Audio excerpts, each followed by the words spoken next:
大人，你家的猫回后空翻，晚上要不要一起去看看？哦，竟有此奇事啊！那本官可以去吗？大人，那您看我们集团的审批能通过吗？小宝贝儿，那就要看你家的猫能不能让本官盖章了。讨厌。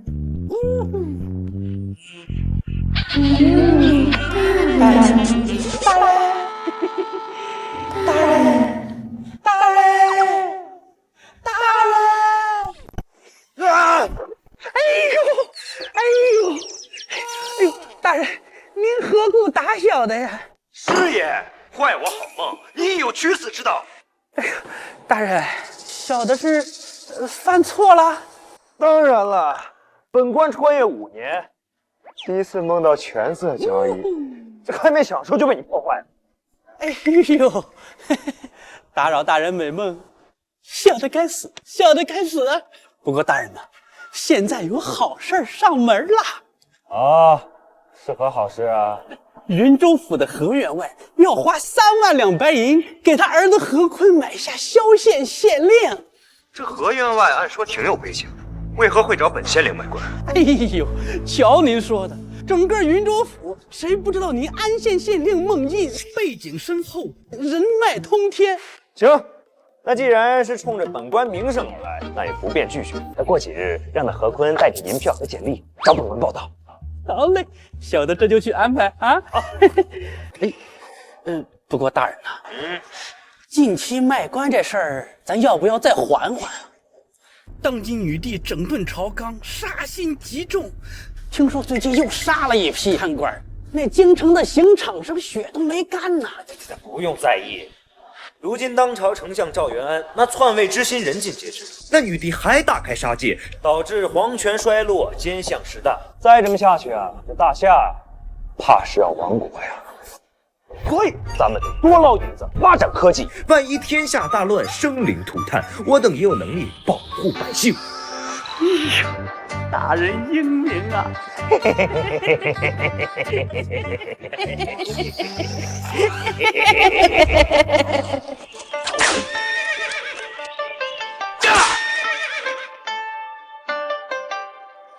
皇姐，为何突然微服私访啊？自朕登基后，大夏内有赵元安这等奸相作乱为祸，外有大越、匈奴等蛮夷之地侵略疆土。虽然有神威元帅保卫国门，朕也杀了一批又一批的贪官，但百姓还是流离失所，民不聊生。所以朕打算亲自到民间寻找治世能臣，重振朝纲。可微服私访，为何来这云州？因为这些年唯有云州粮食多产，税收稳定，无冤无灾，定是有能臣之理。明白了。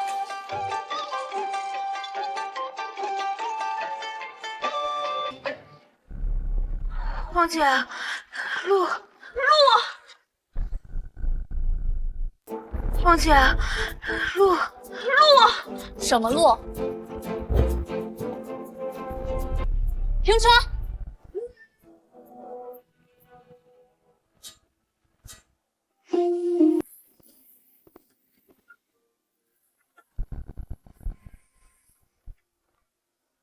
皇姐，这黑路如此平整，到底有什么修建的？朕也不知啊。哎，老伯，请问此地是何处？脚下的路又是何物？此地啊，是云州的安县。这条黑路啊，叫马路，是由水泥浇灌而成的，是我们安县县令孟印所造。单凭此路，这朝中的贪官奸臣一辈子都比不上这孟县令。这孟印绝对是个大才。是啊，这可是县令孟大人的功劳啊！姑娘，顺着这条路往前走10里地，就到了安县县城。姑娘可以到县城里看看。这孟印定是朕要找的治世能臣。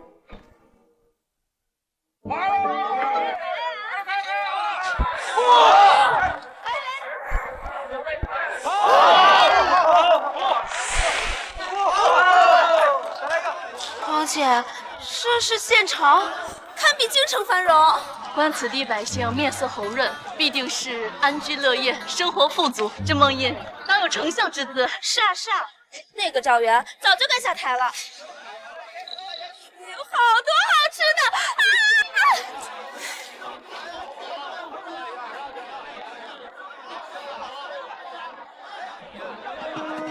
杀人了！杀人了！杀人了！放杀人了！杀人了！我杀人了！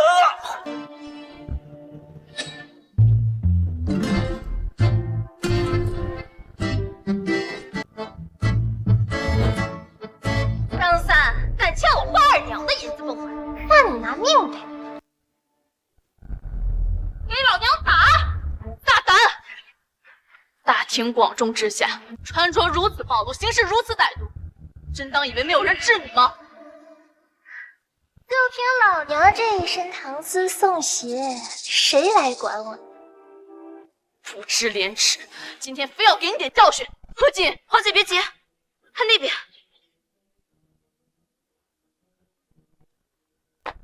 大胆，给我封锁赌场，把这个官二娘押送至官府，等待判案。哎，水督长，我跟你们孟大人有交情。给我走！不错，不愧没有包庇花二娘，想必这梦印定会关停赌坊。哼，关停赌坊？说笑呢，这赌坊可是孟大人入股的。你说什么？你说孟印是贪官，可有证据？这有什么证据？这安县的青楼、赌坊、酒楼，哪一样不是孟大人入股的？哦，对了，还有这孟大人建的工厂、修的马路，都是为了赚银子。这历朝历代还没听说过有哪个贪官能比得过他。散了，走吧。原以为这孟印是治世能臣、丞相人选，却没想到竟是一位人尽皆知的大贪官，真是留你不得了。黄姐，这有点不对呢。若孟印真的是贪官，百姓对他应该恨之入骨才对。可我看他们都不在意。那又如何？只要是贪官，一律杀之，绝不能让霍乱根源活着。可我总觉得有问题，不如先去看看孟印档案之后再说。也可。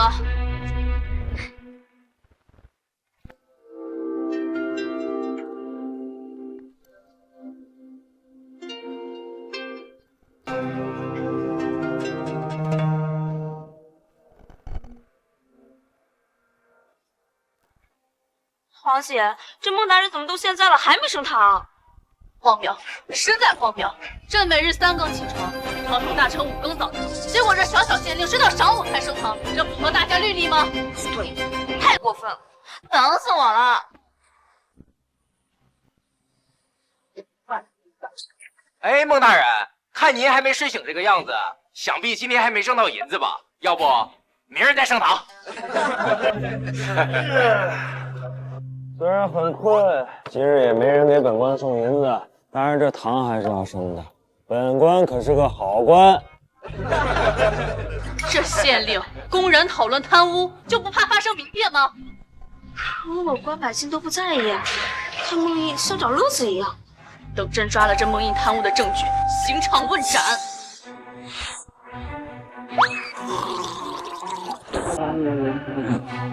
现在本官清醒了，升堂！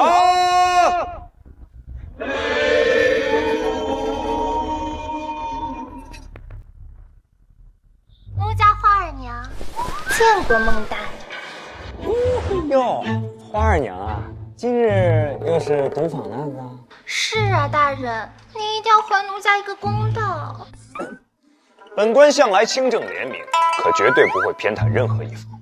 大人，奴家最近定制了一套纯白的唐诗宋绸。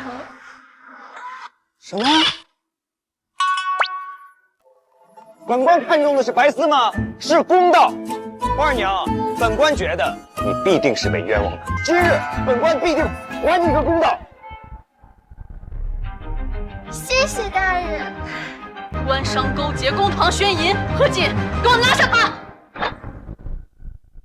何锦，给我拉下他！是。黄姐别急，等升堂结束，证据确凿，再杀这县令也不迟。张三母亲张氏拜见孟大人。状纸递上来吧。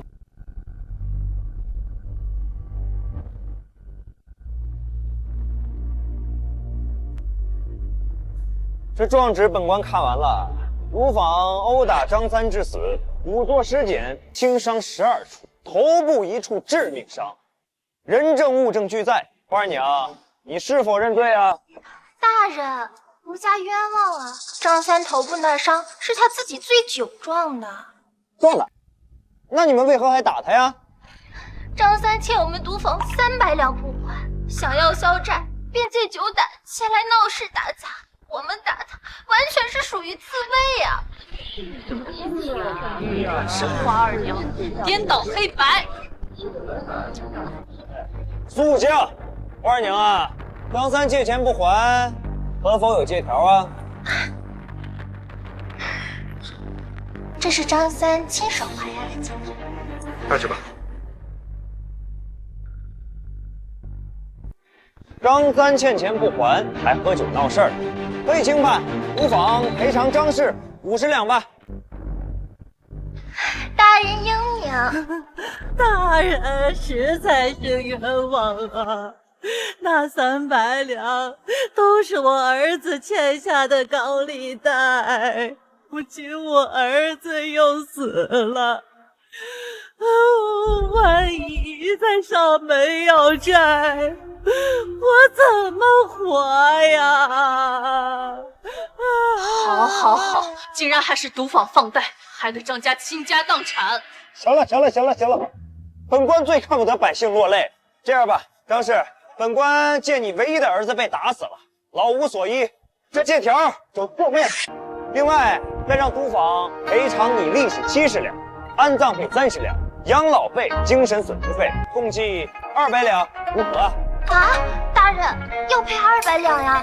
毒坊间接导致张三身亡，不赔的话，花儿娘去牢房坐5年。赔，我赔。岂有此理！这贪官以为赔不了银子就能了事吗？这可是一条人命啊！黄姐，判的还行啊。那既然没什么异议的话，咱们现在就……你这狗官勾结毒坊如此判案，这大夏律法何在？你这狗官勾结毒坊如此判案，这大夏律法何在？大胆刁民，竟敢咆哮胡侃！你这县令，毒坊放贷还当街杀人，却如此轻判，明显是包庇花二娘，公然充当毒坊保护伞。若被当今陛下知晓，定让你人头落地！我好啊，原来是你这个贱人，故意找老娘麻烦是不是？我告诉你，孟大人如此清廉，秉公办案，可不是你能随意污蔑。不错。张三借酒闹事，意外身亡。就算今日女帝在此，本官也这么判。大胆！区县令竟如此藐视陛下！方进，给我拿下他！是。还敢动手！来人，把他们押入大牢。谁敢造次？大人！这是皇家令牌呀！什么皇家？孟大人。我等乃是来自京城的皇商，这位是我姐姐。哎，下去！原来是皇亲国戚啊！怎么不早点说？本官好给你们备茶。孟大人，你人还怪好嘞。孟大人，你要好好判案哦，不然被陛下知道了会被杀头的。本官也没判错呀。还敢狡辩？按大夏律法，这个案子必须关闭赌场，涉案人员一律死刑，以命抵命，还死者母亲一个公道。真是胸大无脑，跟那个女帝一样。你说谁无脑？罢了，看在皇商的面子上，本官就按你说的判了。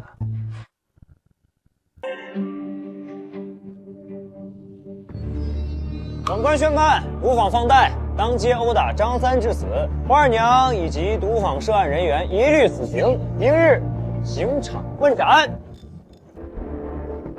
大人饶命啊！奴家上有老下有小，可不能死啊！大人。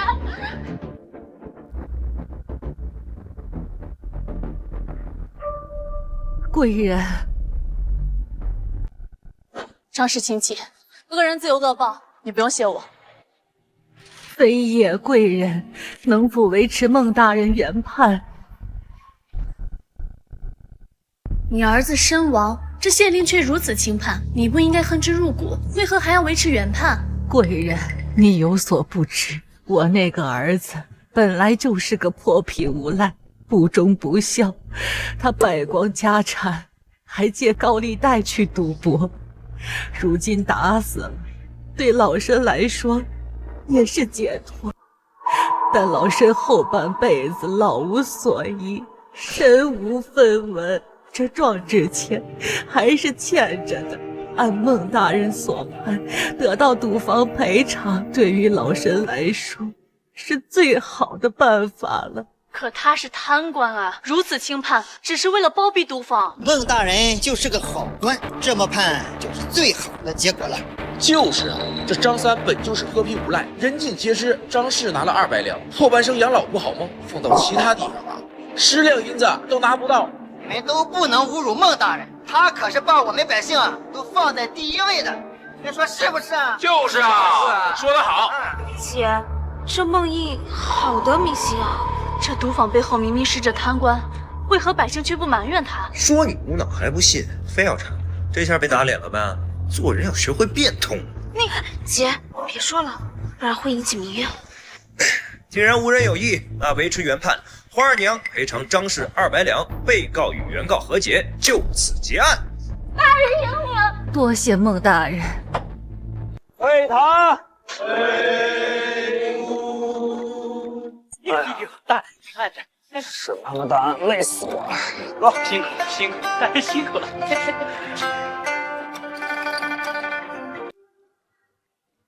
真想不明白，这贪官明明是赌坊的保护伞，为何拿他没办法？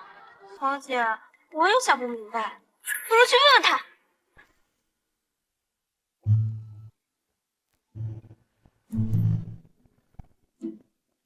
大人，大人，今日堂上的2位皇上上门拜访来了。哦，快，请进来。好。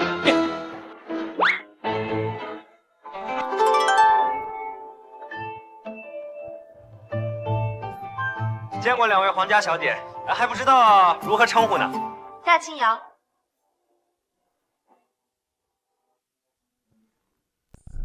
夏微月。名字真好听，坐。不知2位姑娘找本官是有何事啊？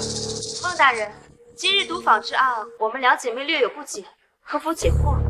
这有何不解呀？你如此包庇赌坊，就不怕陛下杀你吗？杀我？本官犯法了吗？大夏官员不得经商，你入股安县赌坊青楼就是一大罪状。另外，此次赌坊之案，你不按大夏律法判刑便是其二，单凭这2点就能让你人头落地。对，就是这样。那本官可不怕。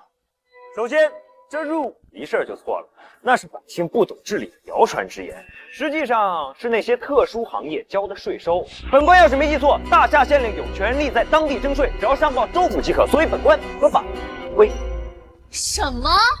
你还向赌坊青楼收税？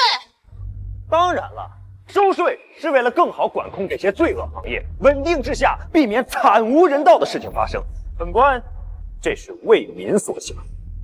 孟大人，你好聪明啊！那是。那赌坊之案呢？那更简单了呀。本官判罚之后，花儿娘有意见吗？张氏有意见吗？百姓有意见吗？他大夏律法有意见吗？孟大人，律法可不会说话哦。对呀，都没意见。所以如何定本官的罪状啊？你这都什么歪理？陛下有意见，他可是最讨厌贪官的，而你就是那个贪官。你不嬉皮的，谁说我是贪官？本官辛辛苦苦捞银子，呸，赚银子啊，还不是为了安县的经济发展？不然官府没银子，谁给百姓修路造桥？谁给百姓添衣加食？难道本官没银子，那去找女帝要吗？孟大人，你说的好有道理啊！哎，不过说起这贪官啊，本官觉得当朝当仁不让。什么？你说女帝贪污？对呀、那个，听说这女帝还未择婿，已到了欲求不满的年纪。去年大夏户部拨款20万两银子建立大夏藏书阁，这女帝邀请天下才子入阁。你们猜怎么着？那些才子那可都是精通六域，气血旺盛。结果入阁3天出来之后这个面色惨白，脚不服肿，明显就被榨干了呀！你说这女帝拿着户部拨的银子，公然白日宣淫，岂乃贪污之典型啊！你找死！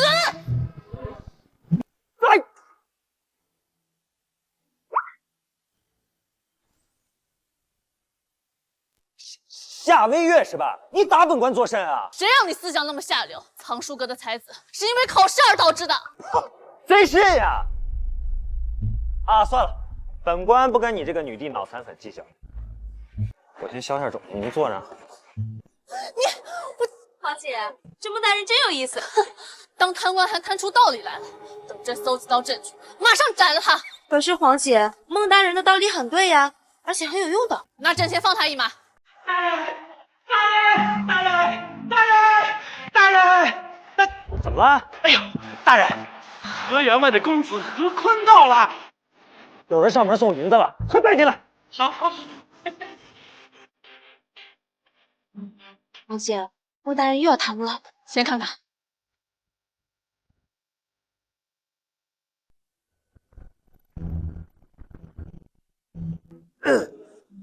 何坤拜见孟大人，家父何员外命我前来上任。哦，东西带了吗？带了，3万两银票和您要的简历都在这。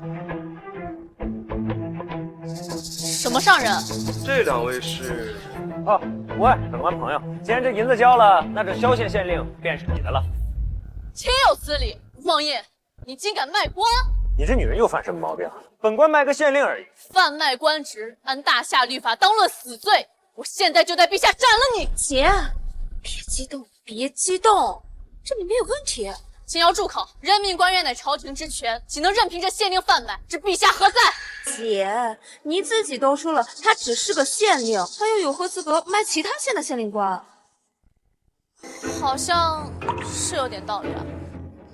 其他县令自然是没有这个本事，但是本官别说县令，就连是知州都敢卖。什么？你竟如此猖狂！2位姑娘，孟大人背景滔天，在这云州府他举荐的人，任何官职都能。胡扯！除了皇上，就连这云州太守也不可能有这卖官权利。难不成他孟印还能大过陛下不成？若真要比起来，在这云州府，孟大人说的话的确比皇上说的算。大胆！你可知你在说什么？孟大人，他这不用在意，这女人刚才就已经一炸了。不过你们要想看看本官实力，本官今天就满足你们。好，好，好，我倒要看看你孟大人的本事。王太守到！哎呀，嘿嘿。姐，这王毅好像是上任吏部尚书吧？不错，若非他得罪那奸相，岂会被贬成云州太守？见过王太守，还麻烦您亲自跑一趟。不知孟大人找本太守所为何事？这位是河员外长子何坤，想要求得萧县县令一职。您看，就这点事儿啊？任命书拿去，官印已经盖好，内容随便写。那真是多谢王太守。好，两位大人真是胆大包天，如此买卖官职，就不怕陛下看见吗？就你多事儿，本官还告诉你啊，就算今天陛下在这儿，这官我照卖。不错，跟孟大人做生意。皇上都管不了我的，如今有奸相把控朝政，这朝廷捣得乱透，我还管那么多干嘛？好胆！当真不怕陛下问罪，斩了你们的脑袋！怕个毛啊！有种你让他动我一下试试！不错，皇上要是敢动孟大人，云州就敢垮来这大夏！大胆王毅，你可还认得我？您是？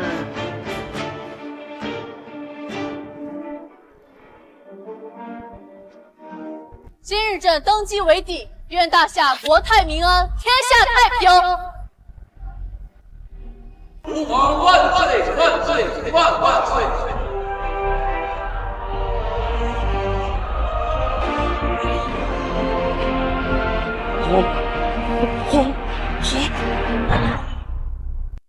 王太守，您抖什么呀？皇商是吧？没想到您还认识这两位，挺巧。陛下，这是想隐瞒身份啊！孟大人，这二位可是皇亲国戚呀，小仙见谅一事，我们稍后再议。也行。王太守，正事要紧，何必避嫌？本座刚才听何坤说，这孟大人背景通天，什么官都买得到。难道这背景通天的背后就是你这太守不成？王太守，咱就卖个县令，你怎么还跪下了？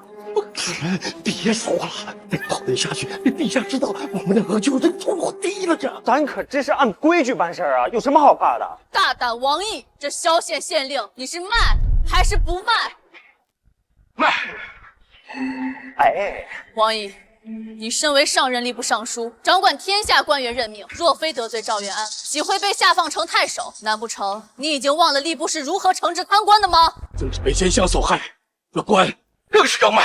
放肆！你还把陛下放在眼里吗？够了，来，夏微月，别整天陛下陛下的，要我和王太守。好，好，好。我说你孟英为何如此胆大包天？原来是你们云州府上下蛇鼠一窝。既然如此，那就等着陛下前来问斩。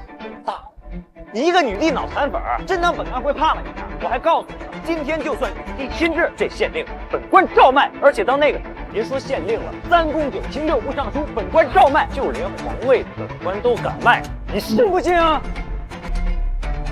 孟大人，好牛逼啊！好，好，好！本以为你这县令只是胆大包天，没想到竟是失心疯。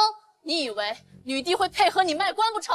没有买不到的东西，只有出不了的价格。并且本官这样做完全不怕女帝追责，因为本官做的一切都是合法合规的。官商勾结，受贿3万两卖官，你跟本座说是合法合规？不错，并且这不叫卖官，这叫能人举荐，这符合大夏官场的任职条例哦。你的意思是，这何坤是能人？当然了，我们坤可是很优秀的。来，坤，把简历拿出来给他们看看。来，看看啊，这上面可有他的介绍。做过主簿、掌柜，还与他父亲何员外外出经商，与各大豪门都打过交道，人脉有，管理有。那做个县令，那不是绰绰有余吗？还行，但收了何坤3万两，就不怕这何坤掠夺民脂民膏？你好好看看最后一栏附加信息，何坤是受制于布庄发展力，想把布庄移到萧县扩大，带动当地经济发展。单凭这一项，就能保证萧县上千百姓温饱，算是一个能人。但你们收了何坤3万两，这就是受贿。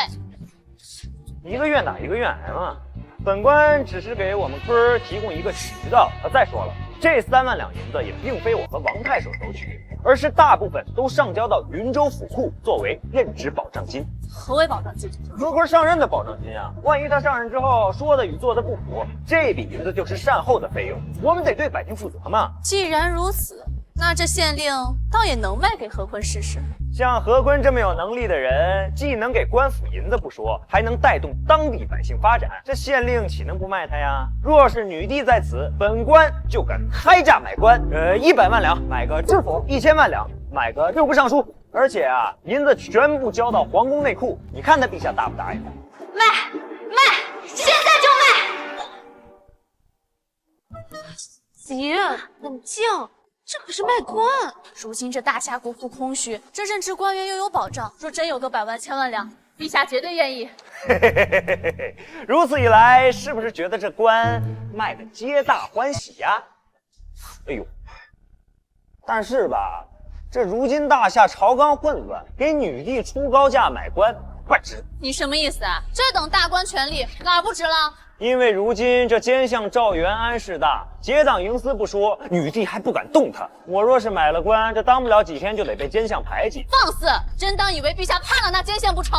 本官自是知道他不怕，甚至知道女帝担忧，若是直接动了赵元安的话，大夏朝纲会直接崩塌，到时候百姓会更难过。既然你都明白，又为何会这么说？我说什么了？所以本官说这女帝脑残嘛，只要是整点人，这审查下简历，单凭卖官这一季，国库就能进银子，而且还能扶持一批皇家掌握的富有官吏。这除了稳定天下人心，还能对抗奸相。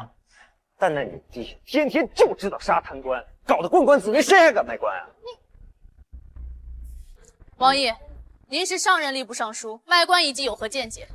当年奸相陷害本官，就是为了吏部任命百官的权力发展党羽。若能放开卖官之策，不但能招取能人，扫除朝中大片酒囊饭袋，还能限制奸相党羽。此举真是一举多得，不需要动用一兵一卒就能压制奸相。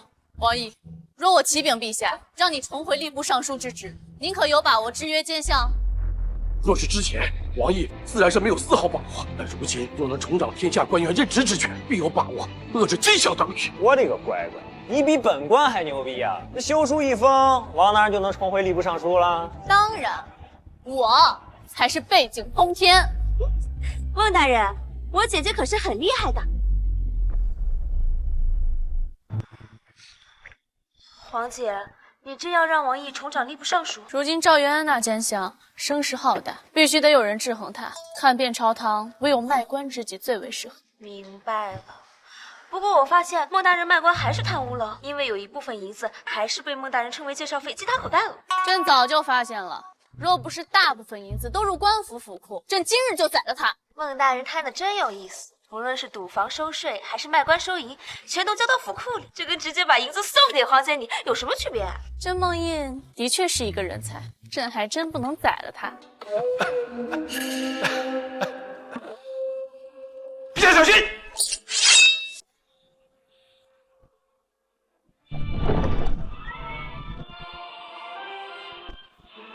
无敌是多么多么寂寞，无敌是多么。书生空虚，见不散。天下五绝之一，大乐书生空虚公子，正是在下。你这书生来此处何事？有人出了一笔，特邀本公子采取小姐心。大胆！你可知本座是谁？乱臣贼子吧！向东陛下，先过我这关。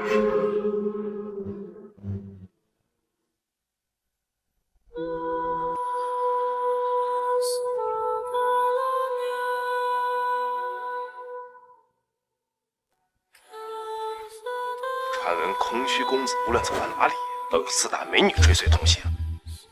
难道？美人儿，跟3位打个招呼。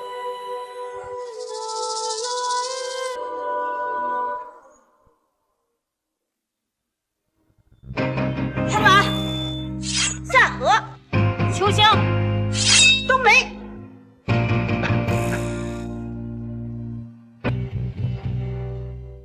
4大美人铜筋铁骨，刀枪不入。今日就算是有千军在此，也能取尔等水水。3位还是乖乖留在此啊！陛下快走，属下只能争取斩杀时间。该死！别让朕知道谁是幕后黑手，否则杀他10族！快快跑！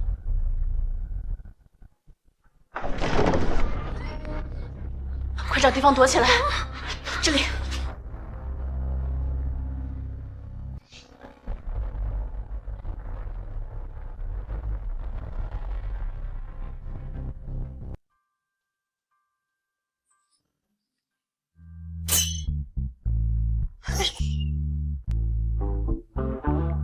夏文月，你好骚啊！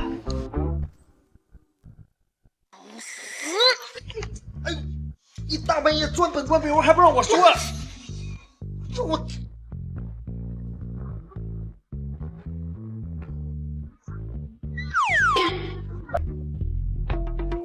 刺激啊！你们俩想跟本官玩一龙二凤？大人别说话了。干嘛呀？本官一个清清白白小伙子，岂能如你们俩如此糟蹋？糟蹋就算了。哦，还不穿黑白双姿，本官岂能忍气吞声？早别喊了！不是你们到底什么意思啊？真当本官是随便的人啊？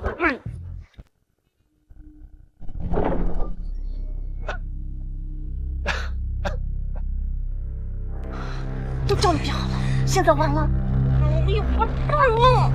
不到底什么意思啊？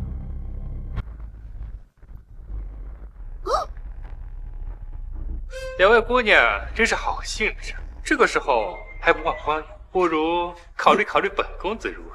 你谁啊？本座空虚公子。我看你是肾虚公子吧？是空虚，不是肾虚。公子，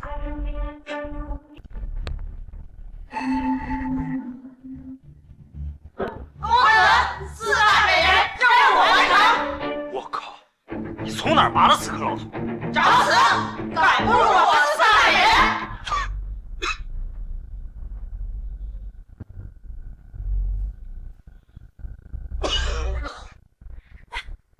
妈的，谁能告诉我这是什么情况？你傻呀，看不出来他们这群人要杀我们吗？还不快逃！哎，等，他们要杀你，跟我有什么关系啊？区区一县令卷入此事，也算你倒霉。等我杀了2位小姐，就顺手超度你，上西天见佛祖吧。我靠，你什么档次？还想超度本官？你什么档次啊？还想超度本官？就凭我是空虚公子，肾虚公子是空虚公子，肾虚是空虚，寂寞空虚的空虚，不就是空虚？都说的是肾虚，混蛋，你耍我！你还挺聪明。孟大人，这些人都是高手，再不走真要没命了。不走，这可是我地盘，要是走了面子往哪放啊？你要是敢动我，我就让你去见佛祖。哎呀，你疯了！空虚公子乃天下最厉害的5人之一，4大美女又是一流高手，这群人就算在军营中的来去自如，你就一贪官，凭什么跟他们对抗？凭什么？就凭本官在这待了那么多年，花了那么多钱，养了那么多人，研究了那么多科技。你这县令还真是口出狂言，放眼整天下，还没人敢说送本公子去见佛祖。既然你想死，那本公子就成全。慢着，动手之前先让我给菩萨上炷香，免得犯下杀身之罪。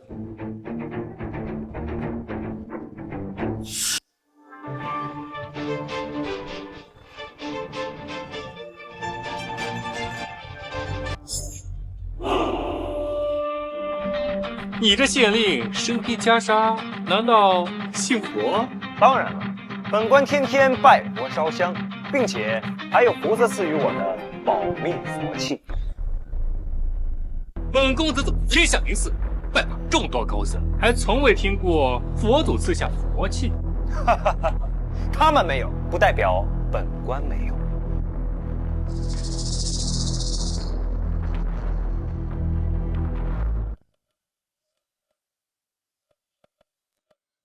求神，求神，求親友，求媒人，求觀音劍跡菩薩保佑，今日本官被迫無奈，要犯下殺生之罪，望菩薩體諒。如此生死關頭，你還想着上香？你還要不要命了？孟县令，你是不是因为贪污太多，所以临时抱佛脚，心虚求菩萨原谅啊？瞎说什么呢？本官的银子赚的是坦坦荡荡的。好了，菩萨已经允许我动手了。哈哈哈哈！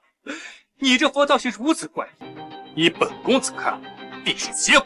本公子还是送诸位上西天吧。想送本官归西，肾虚公子，你可听闻南无加特林菩萨？南无加特林菩萨。和假的菩萨，本公子未曾听闻过，孤陋寡闻。此等菩萨连本官都要敬畏，本官手中这加特林便是菩萨赐予我的护身佛器。就凭这堆破铜烂铁，也敢自称是佛器？你懂个屁呀！真正的佛器不在外观，而在内蕴。此物名为南无加特林，一息3600贯，就算面对千军，杀人也如草芥。我劝你速速退去，否则让本官平遭杀孽，担当不起呀！哈哈哈哈！本公子还真是糊涂，就凭你这堆破铜烂铁，还真想杀了本公子不成？什么佛器，什么菩萨？你这县令说了这么多，不会是想拖延时间搬救兵吧？姐，我们有救了！王爷，救兵什么时候到？若是能干掉这书生，本座记你大功。啊？什么救兵？哪有救兵啊？就这几个人，本官一个人就能干掉了。那你凭什么能干掉这群人？4大美人可是刀枪不入的。什么年代了，功夫好有个屁用啊！姐，我还这么年轻，要死在和尚手上了吗？梦影，本座认识你，真是倒了8辈子血霉。 4大美人听令，杀了他！趴下！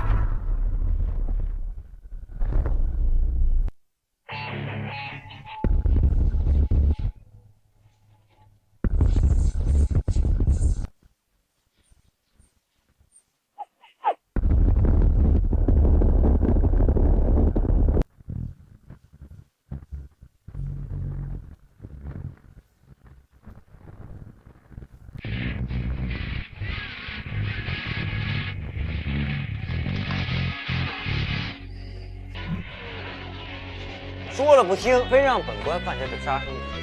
哎呀，阿弥陀佛，阿弥陀佛！这怎么可能？4大美人刀枪不入。哎，起来吧，解决了。下为月，下青瑶。穆大人，我这是死了吗？没死啊，好好的。 4大美人就这么被你杀了？我靠！我南无加特林，一息3600转，哪个碳基生物能挡得住啊？这可真是可敌千军的佛器啊！我甚是喜欢。你卖不卖？卖。现在本官手上就这一把。你不是喜欢银子吗？我出10万两如何？此等佛器在我的手中还能发挥更大作用。10万两，本官随手一摊就有了。这加特林要用银子作价的话，最起码得1000万两。1000万两，这可是大夏1年的国税啊！我靠！ 本官这些年投入科研的银子不计其数，1000万两卖你算便宜的，要换其他人没有3000万两免谈。那你怎么着才能卖吧？对于本官，只要价钱合适就可以买卖。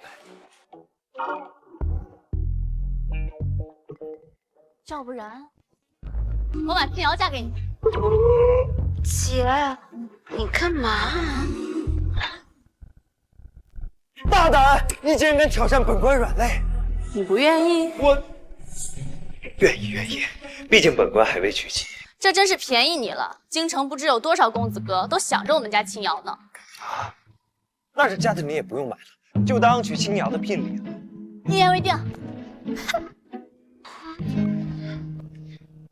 不行，我还没答应。夏青瑶，微月是你姐姐，能够代表你的长辈，所以从此以后你就是本官的老婆了。不行。 孟大人，我姐瞎说的，没瞎说。笑死你！你们当本公子不存在吗？看着本公子的面堂气说话。怎么把你给忘了呢？肾虚，你要不要出个招，试试我这加特林的威力啊？哼！本公子今日痛失4大美人，悲痛欲绝，不宜再战。今日先留尔等一命。人呢？想跑！快准！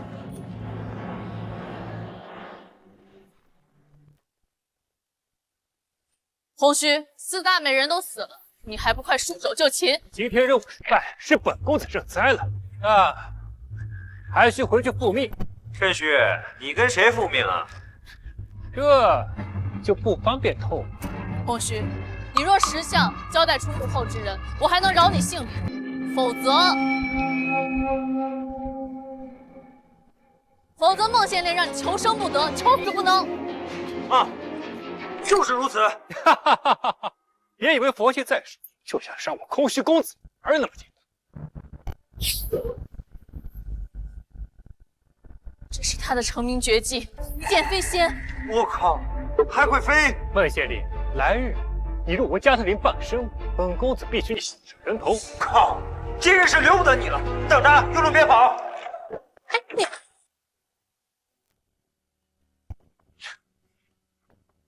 趁虚公子，就算你再会飞，今日我也得把你留在这儿。哈哈哈哈！本公子的轻功遁术独步武林，就算你有加特林，也伤不了我。那本官今天就给你这个机会，你飞呀，继续飞！想杀我，痴心妄想！本公子苦练这一剑飞仙30年，今天终于派上用场！哈哈哈哈哈哈哈！ 该死，就这么让他跑了，好可惜啊！沈虚公子真是好身手，但你可知时代变了？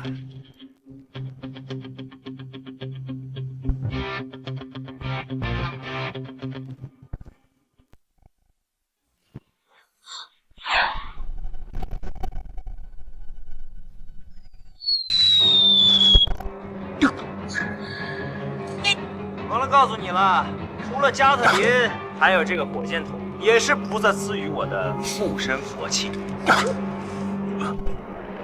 天下五绝之一的空虚公子就这么死了？火箭筒都发射了，岂能不死啊？不过这家伙还真是个高手，还能留得全尸。这换成别人啊，早就尸骨无存喽。这火箭筒我太喜欢了，你卖不卖？你怎么跟个渣女一样？刚才喜欢加特林，现在喜欢火箭筒，见一个爱一个。就喜欢怎么着？你就说你卖不卖吧？卖呀，只要价格合适都可以卖。那你说需要多少银子？这个可比刚才的加特林贵多了，算你个友情价，1200万两。1200万两，你怎么不去抢啊？抢劫闹卖军火赚得多。那你说怎么着才能卖吧？这样吧，本官刚刚用加特林换了个老婆，现在不如用这火箭筒再换一个。孟大人，你不会还想娶我姐吧？有什么问题吗？这可是火箭筒，只用它换夏微月，往后倒退1000年都没这个。放肆！就算全天下男人都死绝了，我都不会嫁给你这个贪官。没得谈了，那不卖了。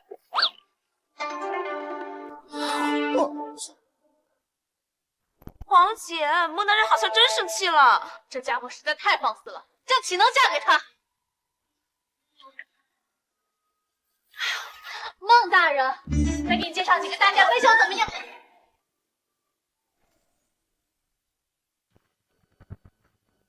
父亲，启禀父亲，刺杀女帝失败了，空虚公子和4大美人身死。空虚乃天下五绝之一，4大美人更是铜筋铁骨，刀枪不入，千军之中来去自如，为何会死啊？前方传来消息，是一个叫孟英的云州县令所杀。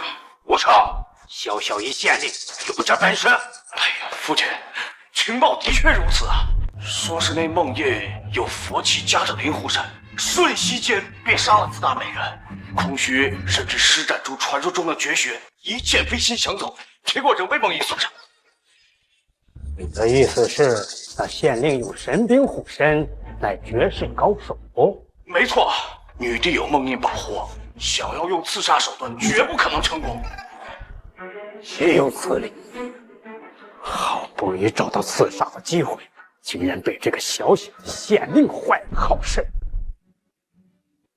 那个女帝是否还在云州？仍在云州安县。这样，为父记得云州附近有一群土匪，规模颇大，你前去替为父招安，命令他们攻打安县，趁乱杀掉女帝。就算县令神兵护守，还能抵抗万人大军不成？父亲英明。为父知晓你迷恋青瑶公主，事若成，请要由你处置。多谢父亲，儿臣这就前往云州。等等，那县令着实是个变数，以防万一，你去把婉儿叫来。是。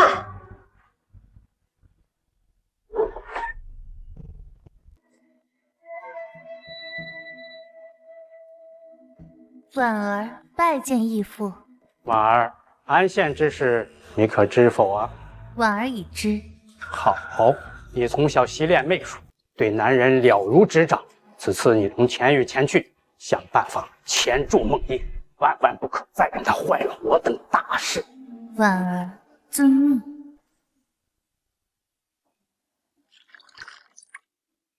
皇姐，你真要把我嫁给孟大人？你不愿意？当然不愿意。我看你们两个挺合得来的。可你只是为了加特林，那是物质的婚姻。再说了，我的彩礼凭什么要给你？反正你要加特林，我就不嫁，要嫁你自己嫁。朕怎么能嫁人？而且你是公主，为了皇室利益，你牺牲一下自己又何妨？这加特林对朕啊有大用。可恶！那你为了火箭筒，怎么不牺牲一下你自己？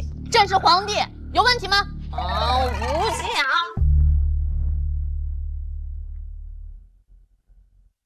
见过陛下，见过公主。刺杀之事查清楚了？启禀陛下，属下只查到空虚等人都是来自于大越。你这大内统领，办事真是越来越退步了。请陛下恕罪。不过陛下，属下还查到一事，与孟大人的佛器有关。哦，快说。据属下所调查，加特林火箭筒都出自于孟大人所建立的宪科院，安县内的马路工厂也都出自于此。宪科院听起来怎么跟工部似的？回禀公主，的确如此。据属下调查，孟大人每年花高价聘请民间大将加入宪科院，研究所谓的科技，而且每年的投入不低于1000万两。什么？1000万两？你确定？属下确定，因为这笔银子有账可查，都出自安县府库。一县府库竟然会有1000万两银子？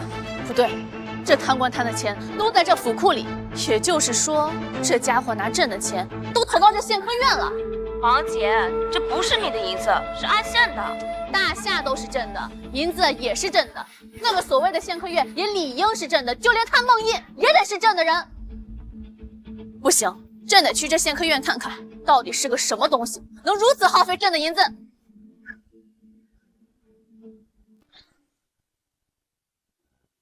何进，你确定这宪科院是在这附近？是，属下也是偶然探查到的，过了这王家村就到了。这帮年，一个宪科院建在这荒郊村落做甚？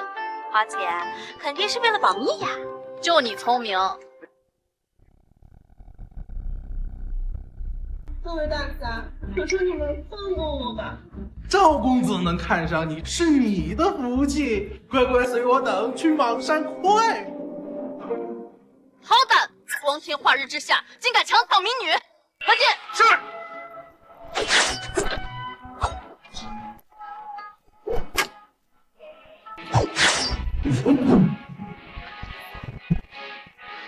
好好好，尽打坏赵公子的好事，等着瞧！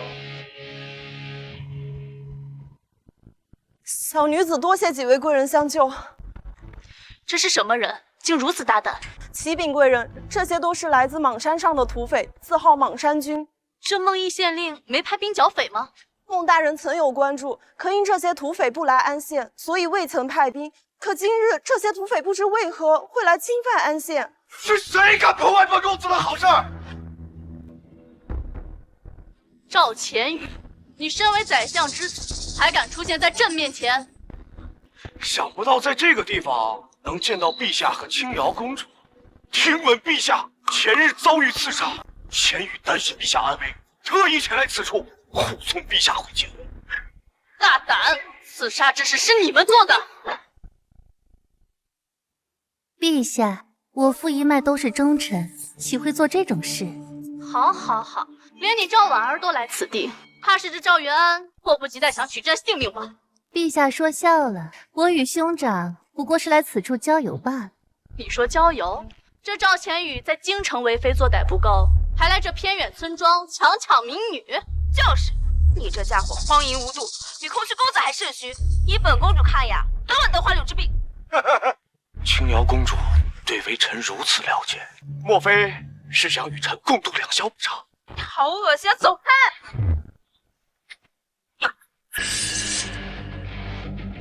他妈的，敢在本官地盘上调戏本官老婆！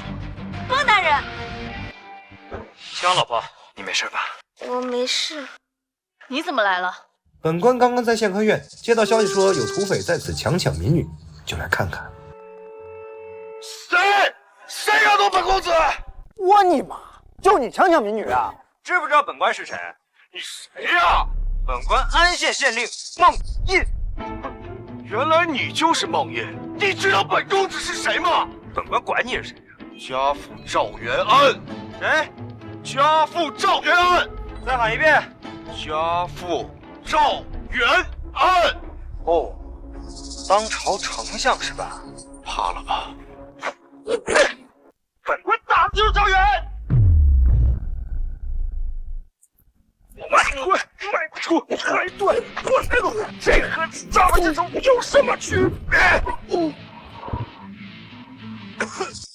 我看你是找死啊！还商量干什么？都给本公子杀了这个县令！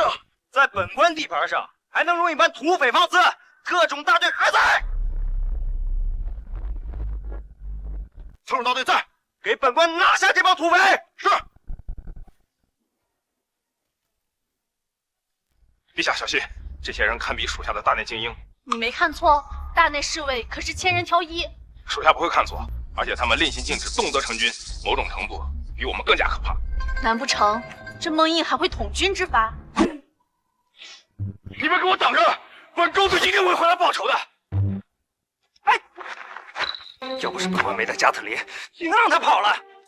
蒙毅，你要小心。那赵钱宇身为丞相之子，却鼠肚鸡肠，睚眦必报。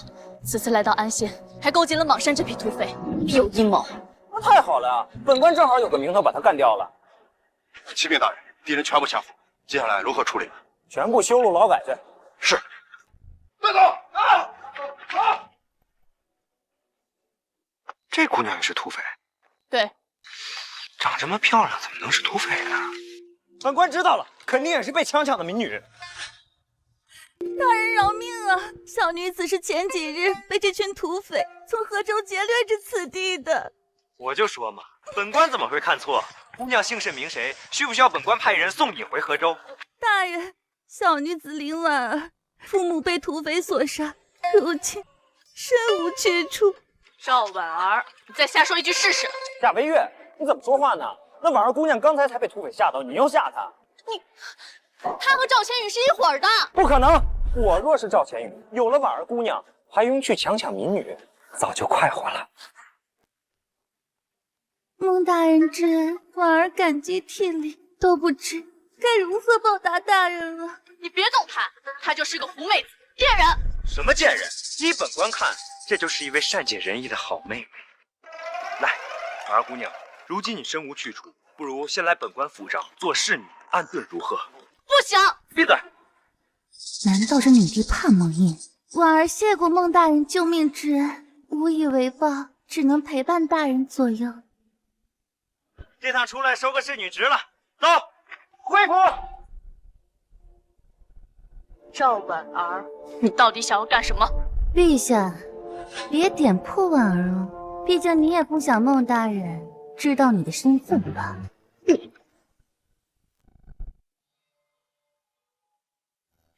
大人，力道合适吗？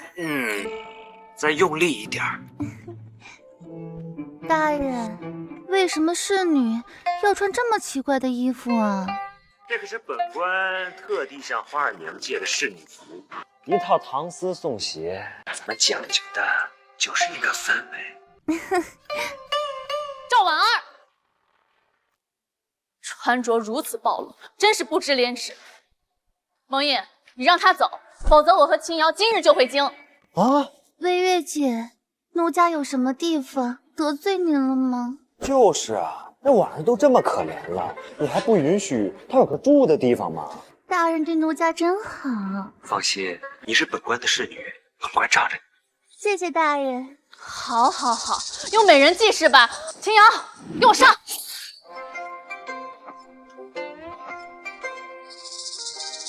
姐，我不会呀，我要你何用啊？哎呦，大人不好了！县城周边的几个村庄遭到莽山土匪劫持，他们放话了，说您得罪了他，10日后要来攻打安县，还说要取您项上人头啊！靠，那帮土匪，本官不找他们麻烦，他们还找本官麻烦是吧？想必是赵千羽调动了土匪，要许你报仇。看样子由不得他们了。来人，随本官前往莽山剿匪。不行啊，大人，那群土匪足有万人，而且那莽山地势险峻，易守难攻啊，藏身之处更是无数，就算调集10万大军，那也是无用啊。这土匪势力竟如此之大，区土匪，想必孟大人不会放在眼里。赵婉儿，你是故意让孟英去送死？哪有啊，微月姐，奴家只是觉得孟大人很厉害，那群土匪肯定会被剿灭的。有道理，孟大人确实很厉害。你站哪边的？秦姐，我又没说错。你懂不懂军事啊？上万土匪藏在深山老林里，神仙手段也难狡辩。就算是10万大军前来，说不定也会被粮草吞垮。哦，知道了。孟大人应该有办法解决吧？大人绝不能让那群土匪活着。赵婉儿，你再说一句试试。魏月姐，奴家恨透了那群土匪，想要报仇也不行了。报仇？我看你巴不得让我们去送死。大人。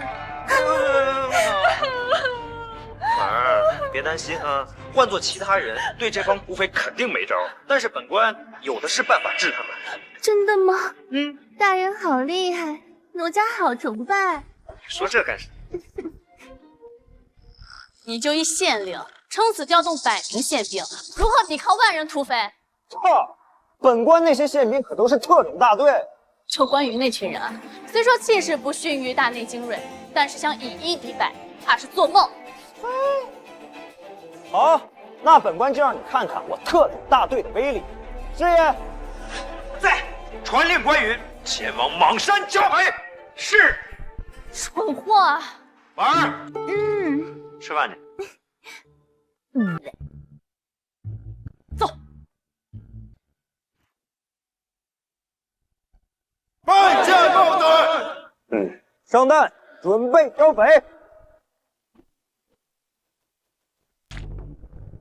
孟大人，这些人手上拿的都是加特林啊，不是，这个东西叫火铳。若全是加特林，我还能信你能直面万匪。可就这些铁器，你还是趁早求救调兵吧，别死在这莽山了。你说什么呢？本官的特种大队都上火铳了，还需要调兵？就是魏月姐，我相信孟大人能剿灭这些土匪的，区万人而已，孟大人肯定不会放在眼里的。还是婉儿了解我，今日本官定能为你报仇。谢谢大人，这回你孟毅还不死，我赵婉儿跟你姓。那些土匪躲于莽山内，地形疏落，再加上人数众多，这上百人一上山，怕是瞬间就会被发现。你打算怎么办？哎呀，本官让你看看什么叫做现代化战争。关羽，把本官的侦察神器拿来。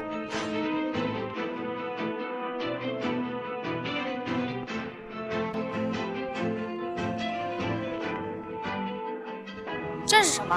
这个东西叫做无人机。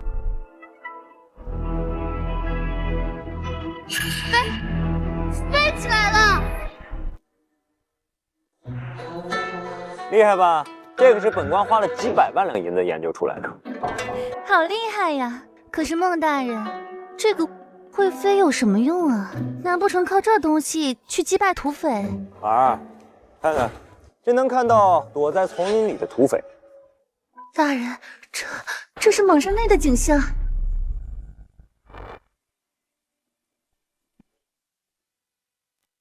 那这岂不是对土匪的位置了如指掌？那是，不然怎么叫现代化战争？孟大人好厉害！江老婆，本官厉害的可不止这一点哦。还有什么？这里不方便说，回头你来本官房间，本官跟你慢慢说。该死，兄长危险，这县令手段颇深，我得套出来。大人，除了这无人机还有什么？奴家也想听你细说。赵婉儿，你不准接近孟大人！奴家贱人，再上前一步试试。孟毅可是青瑶夫君。那个家事回头再说吧，先干正事啊！当然了，有莽山画面还是不够的，为了行动一致，咱们还得加强通讯。关羽，发放对讲机。孟大人，这是何物？这叫对讲机，手持此物的两人能在方圆10里内联络对方，正好覆盖莽山范围。千里传音，这不可能。谁说千里？10里还是没问题。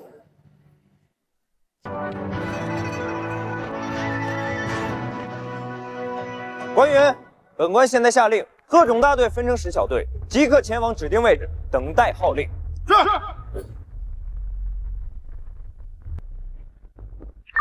1号小队就位，等待孟大人指示。2号小队就位，等待孟大人指示。此乃指挥神器，行军打仗若是有这东西，岂不是即刻调动军令？所以说时代变了，所有人听令，向指定位置前进，开始剿匪！赵公子，待本王明日粮草筹备完毕，我就带弟兄们下山攻打安县。好，若大事可成，我必上报父亲，为李大王赐官加爵。多谢赵公子。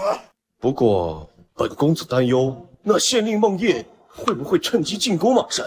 赵公子说笑了，他一个区县令，怎敢带兵？何况我邙山地势险峻，易守难攻，就算来10万大军，本王也能守得住。就凭那县令，如何攻打邙山？大王，不好了，安县兵打进来了，弟兄们损失惨重。什么？一群废物！对方人多，不会躲避报信。大帅，前朝弟兄们都死完了，而且都没看到对方是谁。没看见对方是谁，人就死没了。对，死的群那边脑袋上还有个小洞，不知道被什么杀的。难道是加特林？赵公子，什么是加特林？根据情报，此乃加特林菩萨赐予那县令的佛器。此佛器杀人如土狗，一期3600转，就连5绝之一的空虚公子与4大美人，眨眼就被击杀。世上竟有如此利器，那县令岂不是无敌了？大王莫慌，此佛器梦印只有一件。我们邙山人数众多，况且利用地形优势，耗也能耗死他。就是这个道理，待本王亲自去。走。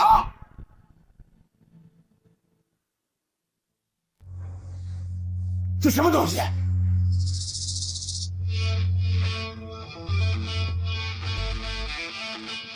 怎么回事？对方人呢？李大王，这邙山不安全了，弟兄们会被耗死啊！不如全部下山，先攻打安县，拿人数犒补他们。好，本王定要斩下那安县令的人头。上！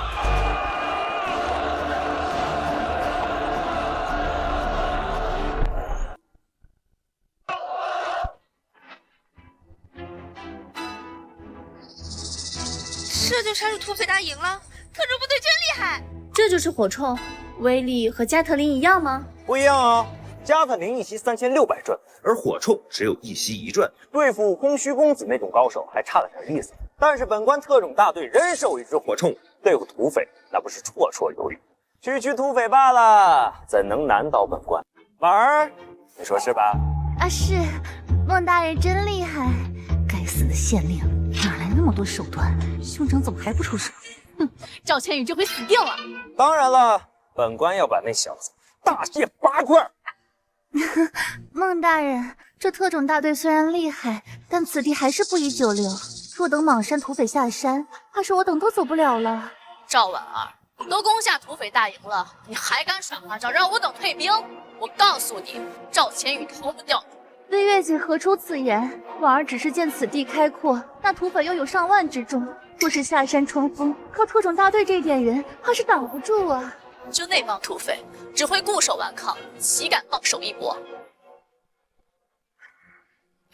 他们怎么敢呢？完了完了，这回你们全死定了！你这乌鸦嘴，快点跑！万一真等上万土匪集结，怕是我们都会死在这儿了。啊，来不及了，婉儿怕是要与孟大人死在一起了。哎，区土匪罢了，就算万人又如何？正好本关一网打尽。你疯了！这里不是邙山，地势宽广，就凭100人宪兵，如何抵抗万人冲击啊？快点跑！他们若能伤本关一根汗毛，本关跟他们姓。对，有孟大人在，哪还用跑啊？婉儿就在这儿，与孟大人共进退。站住！杀我邙山好汉，而这还想走？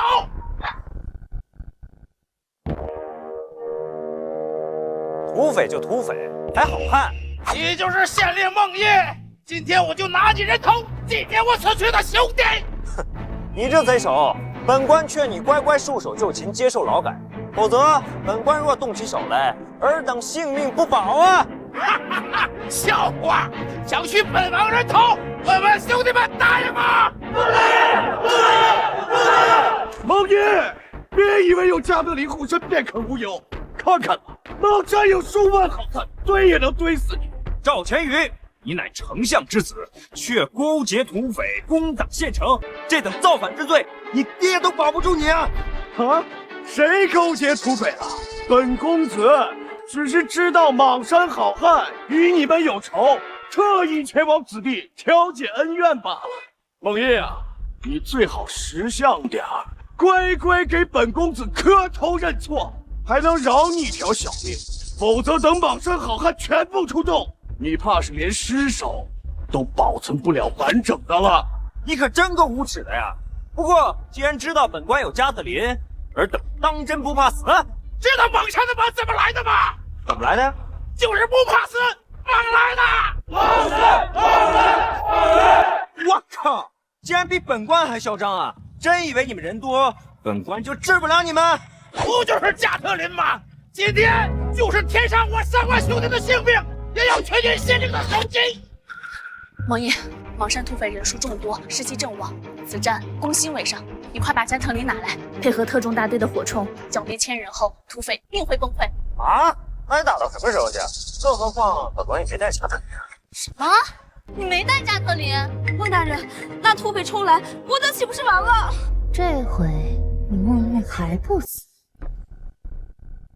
别担心，本官带了其他东西。你把火箭筒带来了？没有，那火箭筒成本太贵了，对付这帮土匪本官可舍不得。你加特林没带，火箭筒也没带，你怎么对付这帮土匪？你不要让我们死在这儿！别担心，本官自有办法。官员，带领兄弟们布置阵地。是。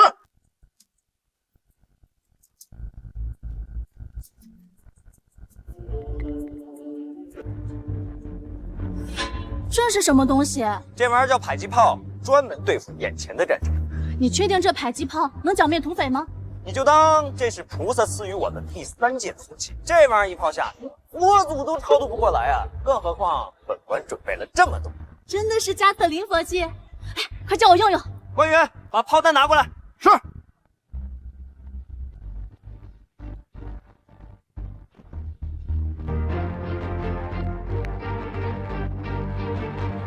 来，本官教你啊。这第一步呢，就是瞄准。是这样吗？对。然后第2步呢，就是把这粗粗的大炮弹放进这个洞，这一步叫装弹。然后呢？嘣！然后就会把对面炸掉。净吹牛！找死！当着本王的面秀恩爱！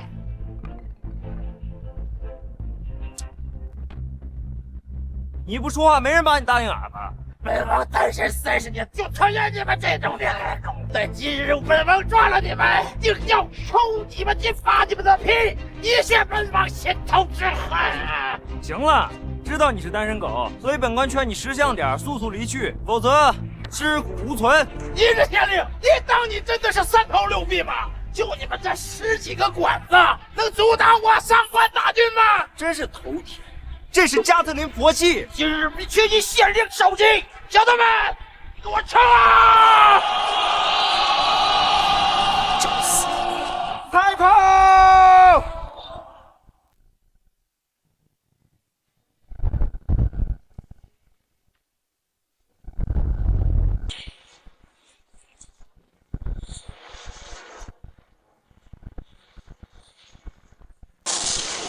这是什么东西？这是本官弟兄埋藏性命。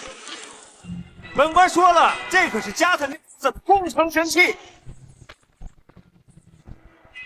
这迫击炮的威力竟比加特林还大，扛上此物，一员便可灭万军。我大人真厉害，我也来试试。不行，玩假的，玩真的。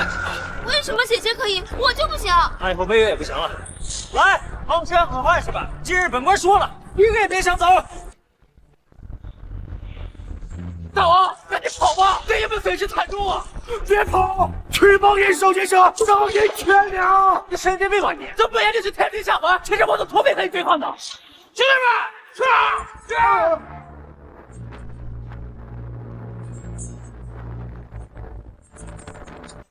立刻，你答应过我父亲，要不在安县现场闪开！本王请他为他见下送命在此。土匪，你们怎么能这么不讲信誉？我先听话。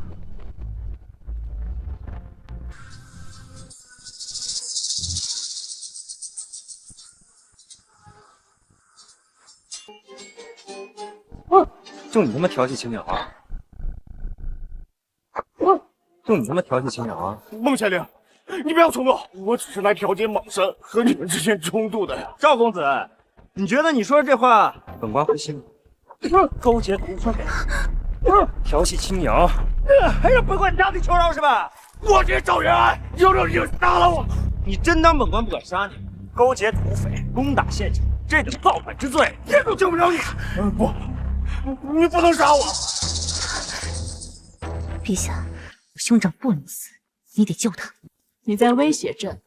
非也，兄长可以死，但不能死在孟大人手里，否则我义父震怒，必将置孟大人于死地。那孟大人岂不是很危险？的确，但只要不杀赵千羽就没事。不过，孟印正在动怒中，怕是不能善了。此事好办，我等三人齐心协力，必能让他回心转意。大人，奴家好害怕。婉儿不怕，土匪都死光了，仇已经报了。大人，原本报了仇，奴家应该高兴的。但奴家刚听魏月姐说，这赵千羽是丞相之子，你若杀了他，当今丞相定与你不死不休。奴家不想离开大人。不错，蒙毅，赵千羽暂时不能杀，否则赵元安必定会对你安县乃至整个云州恨之入骨。对，我可不想跟孟大人分开。没想到你们三个为了本官的安全如此焦虑，那这赵千羽今日不杀了，回家。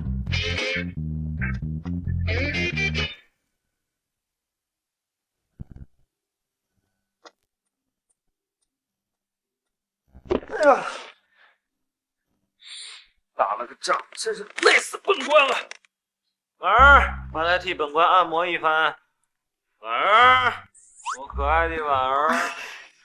大人，什么事啊？按摩。赵千羽被俘，你这侍女有点寝食不安啊。婉儿，有心事啊？大人，婉儿只是在想，土匪已灭，大仇得报，是不是应该回家一趟？就这点事儿啊，想回呗。大人不会介意吗？这有什么好介意的？明天就回。哎，这点盘缠拿着。谢谢大人。不行，不能让他走。夏微月，婉儿已经很可怜了，回到家你他可是怕什么他呀？如此好的一个侍女，你怎么就对他意见那么大？算了，让他回吧。不过赵千羽那边你打算如何处理？先关着呗，这等堪比造反的大罪，回头等他爹交引子熟人。孟大人，你还想赚天下的银子？当然了，哎，我那枪炮一响，黄金万两啊！这次剿匪所获，虽说能平账，但是本官从来不做保本的生意，所以大头就肩向而出。孟大人好厉害呀！那这得要交多少银子呀？这赵千羽勾结土匪攻打安县，罪证如山呐，怎么着也得20万两。这么多呀？那这丞相如果不出银子怎么办呢？不出他儿子就没命了。林县令跟丞相要银子怕是不妥，我倒有一计。说，这陛下与奸相水火不容，不如我去请示陛下，让他处理赵千羽，帮你要赎金。好办法，你让陛下狠狠要，回头本官分他一半。好，那就这么愉快的决定了。青瑶交给你照顾，我这就回京面见陛下。青瑶，本官带你换套衣服去。走啊，快！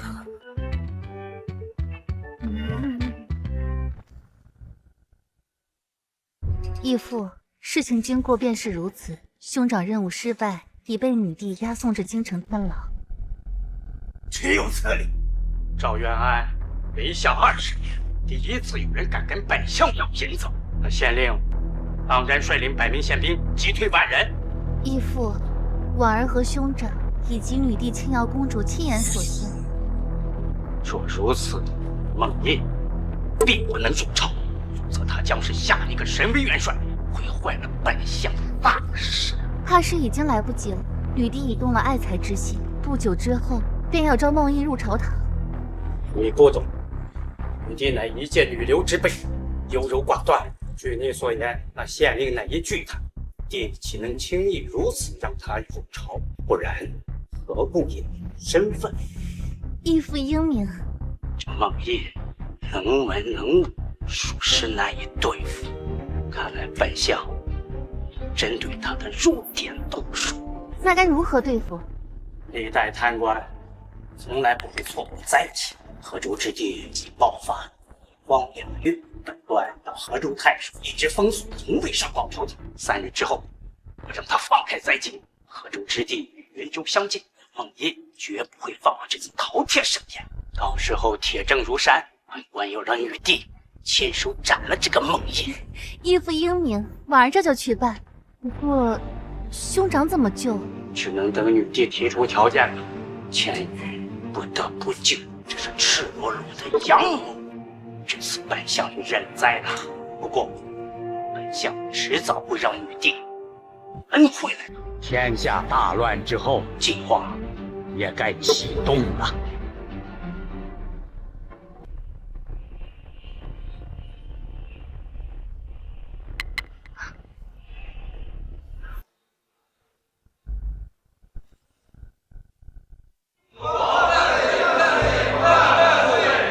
众卿平身，有事启奏，无事退朝。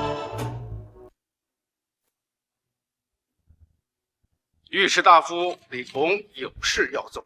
前日为陛下审阅诏令，宣云州太守王毅于京，重掌吏部尚书之职，此举怕是略有不妥。有何不妥？王毅曾多次违逆赵丞相之命，阳奉阴违。哎，行了，你闭嘴吧。赵元安，你何意？启禀陛下，臣认为想清楚再说。天牢还压着一批土匪呢。差点忘了，钱宇还在这女帝手上呢。臣暂管吏部之事多年，早已身心乏力。既然陛下有意召回王毅，臣自当不义。丞相大人，上朝之前不是说……为了钱，本相认栽了。好，那这事儿就这么决定了。朕呢，还有一件事儿，还请丞相解决。陛下开口，臣岂能不从？这朕的内库啊，没银子了。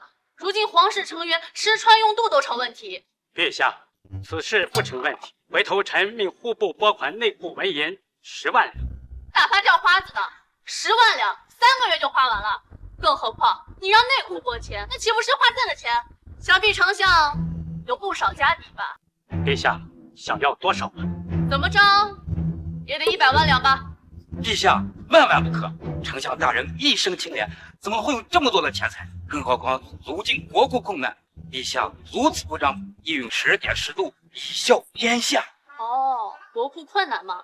那这天牢用度也得缩减，回头差派替人减轻一下国库负担。且慢，陛下若真要100万两，臣想尽一切办法凑出。不过陛下若还有其他要求，臣便无能为力。丞相大人，您今日为何如此放纵陛下？不错，应当让陛下所余见识，与国共苦。你们这几个王八蛋，见不得正好是吧？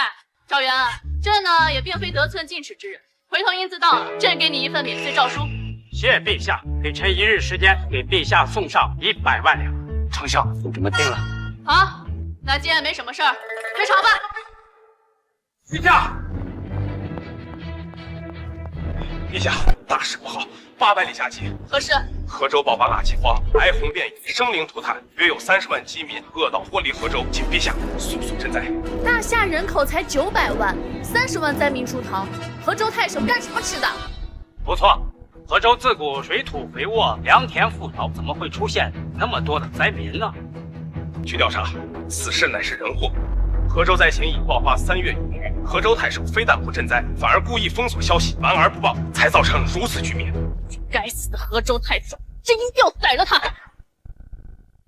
陛下，当务之急应当是救灾。的确，户部立刻拨款前往大农司，配合河州赈灾。陛下，户部此时无钱赈灾啊！这国库不是还有200万两吗？陛下，历代灾情都会有奸商散布谣言，这会导致粮价飞涨，而河州如今如此灾情严重，粮价怕是要翻几10倍，要按市价买粮，怕是连10万担都买不到啊！那你告诉朕怎么办？事到如今，应当让大农司调动库粮，用于治灾。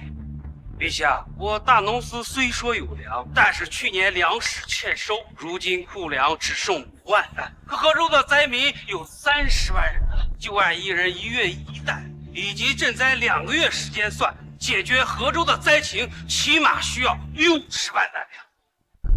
难道放任灾情蔓延吗？陛下，万万不可呀！逃荒的灾民数量庞大，这恐慌的情绪一旦扩散到全国，怕是一发不可收拾啊！一群废物，没一个能解决事儿。陛下，臣倒有一计，或许能解决此事。说，此次灾情河州与云州较近，而云州粮税稳定，救灾有余。云州太守王毅又将重回吏部尚书，需要公祭，不如大农司拨粮3万，户部再拨款30万，交由王毅给河州赈灾，如何？可我户部负责拨款，我大农司负责拨粮。丞相大人英明啊！这灾情的锅就这么甩出去了？此言差了，这是给皇上树一个地宫的机会。他若办不成的话，也入本京。懂。那孟烨也想好过，向这个赵叫剑3调。拿宣旨，云州太守王毅即刻赈灾。孟爷，赵元安这奸相冲着云州去了，真希望你和王毅能好下此次灾情。小宝贝们，你们藏在哪儿啊？孟大人，我在这儿呢。孟大人，奴家在这儿呢。调皮，可别让本官找到你们哦，否则，嘿嘿嘿嘿嘿嘿。呀，脸蛋真有弹性，脸蛋真有弹性，让本官亲一口。找死！哎呦喂，谁敢打本官？夏微月，你打本官几次了？别以为你是青瑶姐姐，本官就不敢拿你怎么样。打你都算轻的，谁让你对我动手动脚？切，又不会手块肉。见过微月姐。姐，你怎么回来了？我再不回来，你怕是要和这个赵婉儿共侍一夫了吧？哪有？微月姐，我怎么敢跟青瑶姐姐抢大人呢？孟县令，孟县令，出大事了！见过，办正事吧。来，王太守，河州爆发大饥荒，30万灾民出逃，陛下下旨凑了20万两银子和30万库粮，命我云州赈灾。而且还下了密函，指名道姓，让你秘主持。什么？30万？是让我主持赈灾？是，妈的，这女帝不光脑残，还他妈不是个东西！再说一遍！再说一遍！你还不让本官说了？是我建议陛下让你主持赈灾的，王毅只是给你辅助。你给本官添麻烦啊！这么大的坑，甩锅甩到云州。陛下拨粮拨款了，就那点有个屁用啊！连10人都撑不到，气死本官了！回头我要做个女帝小人，天天站着。大人别说了，陛下毕竟是天子。对，孟大人，你不能这么说陛下。孟大人，还是先想想办法吧。你不准怪陛下，因为这都是赵元安在朝堂上的建议。什么？这个奸相早知道不放他儿子回去了。赵全宇处理好了，陛下讨了100万两，这是你的50万，拿了银子好好赈灾。陛下果然英明神武，气度不凡。孟大人，你这也太现实了吧？什么现实？有银子就是爹，就是娘。陛下让我和王太守赈灾是吧？必不负所托。合着只要给你银子，什么都能办成？当然，都是小问题，就看银子到不到位。孟大人，你这是有法子吧？小问题，小问题，别说30万，就是再来30万，本官也有办法。你有什么办法？快说。报王太守，麻烦您跑一趟，把云州各地同僚全部叫到这来开会。记住，尤其是跟本官买官那些人，定要来。好，我这就去召去。走吧，万事应家。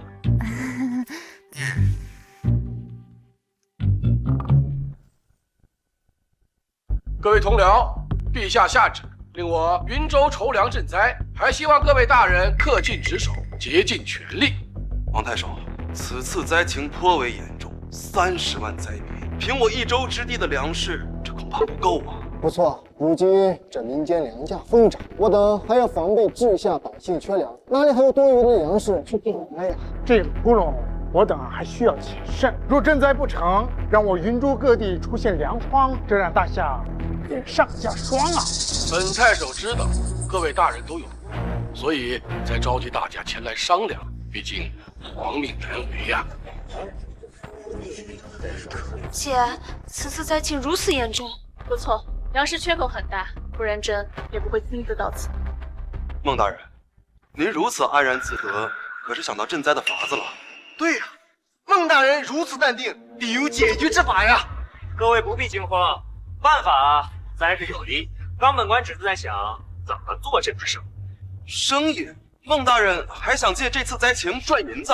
当然了，这么好的机会，本官必须好好赚取。什么？还想借灾情做生意发国难财？你就不怕陛下斩了你？啊？生意不给做，那这灾情云州可不救了。你让陛下和奸相自己筹粮赈灾，就朝廷给这仨瓜俩枣，想白嫖我云州几十万担粮食，哪有这种事？朝堂上的人都不是东西。陛下就是看我云州过了几年好日子，想挖我们老铁了。细数历朝历代，那么大的灾情，哪有水货给1州之地？行了，还是先赈灾吧。孟大人，还是说说赈灾的法子吧。王太守啊，如今我云州库粮有几何？这么多年，经过各位同僚的努力，我们云州粮库有精粮60万担。什么？云州有这么多粮，那岂不是可以轻易赈灾？大呼小叫什么呀？云州是有粮，但不能全动。为何不能动？那是云州这几年的储备粮，用来防备灾情用的。都是陛下子民，怎么还分地域？夏微月，你给本官闭嘴！人天陛下，陛下，若陛下真有能力，河州灾情还会发生吗？朝廷让我等云州赈灾，若是储备粮用完了之后，云州发生灾情怎么办？哦，河州灾民你看不中，那我云州百姓就算不是人了。本官是云州的官，只对云州负责。若是陛下不满，那我关闭城门，封锁云州，让那些灾民去京城找女帝，朝天下。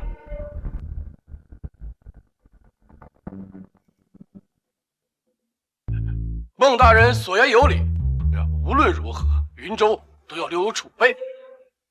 不过这女帝前些日子为本官赚了银子，本官还是要给她个面子赈灾的。嘿嘿嘿。看我干嘛？看他呀！孟大人，所以王太守这次拿出1半库粮，总计30万担，去赈灾吧。好。不过孟大人，赈灾需要60万担，这还差1半的缺口啊。谁说30万担精粮全去赈灾了？先拿出10万担底价补贴给云州粮商，另外再拿出10万担给下面的小吏，还有咱们几个官员，分一分。嘿嘿。你再说一遍，分什么？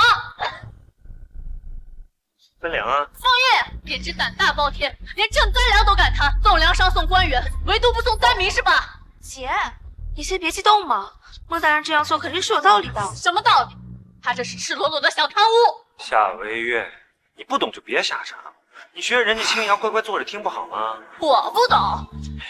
这灾情最怕的不是缺粮，而是人心。本官拿出10万担精粮补贴给云州粮商，为的就是让他们稳定粮价，稳定天下人心。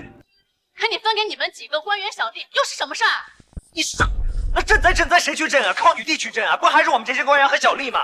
啊，河州官僚都瘫痪了，我云州官僚若是吃不饱，谁去放粮？谁去收拢灾民啊？你懂个嘛？有嘛？你一根都没。你知道什么歪理？能解决问题的他就是老子。你解决什么？好，这么一分，朝廷赈灾的粮就剩10万担了，你还怎么救灾？接下来就是本官要说的了。各位同僚，你们大多数都是跟本官买官才做上的县令，都算得上是家境丰厚、人脉广大，所以这一次就要动用你们的资源了。孟大人，有事您吩咐。不错，我等相信孟大人。这次就算贴银子，我等也要解决灾情。啊，不用贴银子，而且各位还有的赚。我需要各位召集整个大夏的粮商，用官府精粮，按照1:10的比例兑换麦麸，先换100万麦麸当赈灾粮，足够灾民吃撑了。然用麦麸赈灾？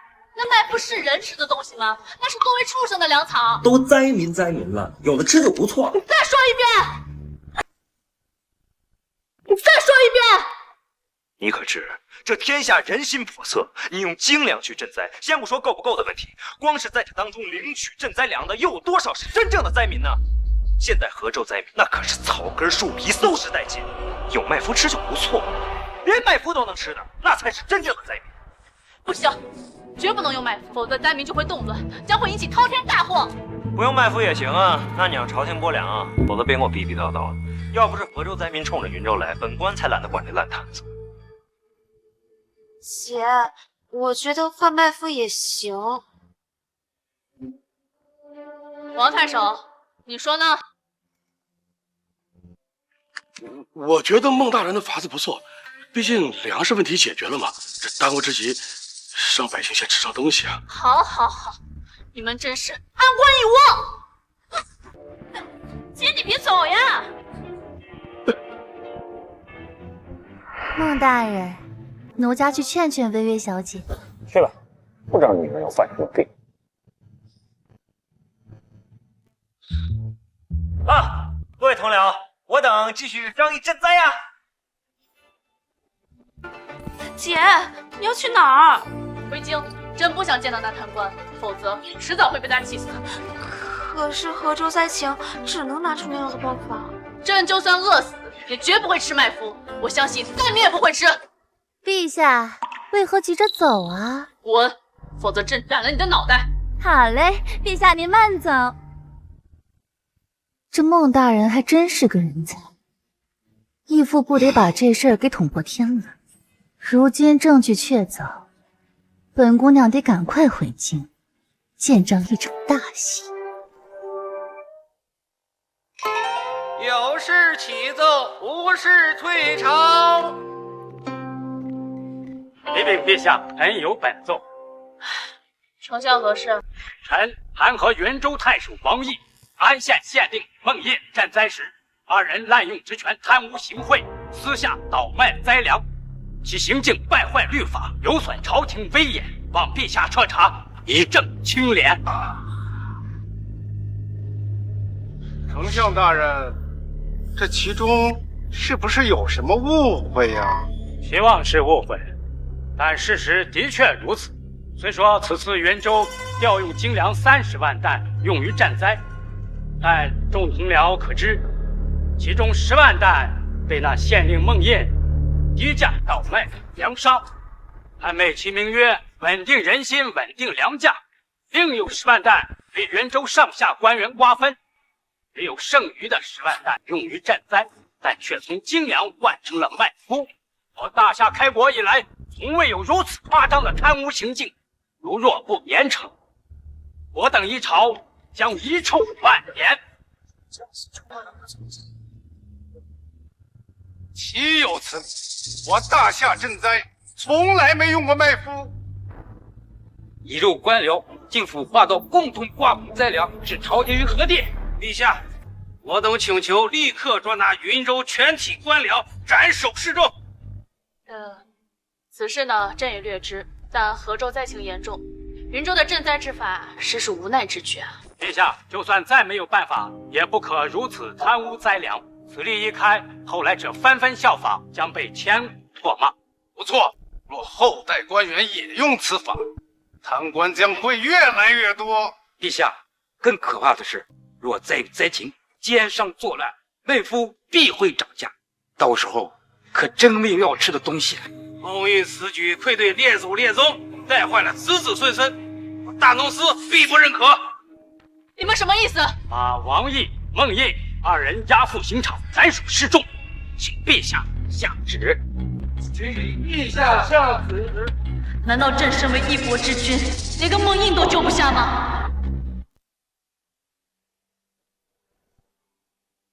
陛下，河州传来消息，灾情平息了。不可能，30万灾民如何在短时间内平息呀？是不是河州官员再层瞒报？我等大内侍卫已经派人亲眼去河州探查，所到之处，河州的灾民躁动已经被彻底平息了。这是怎么回事啊？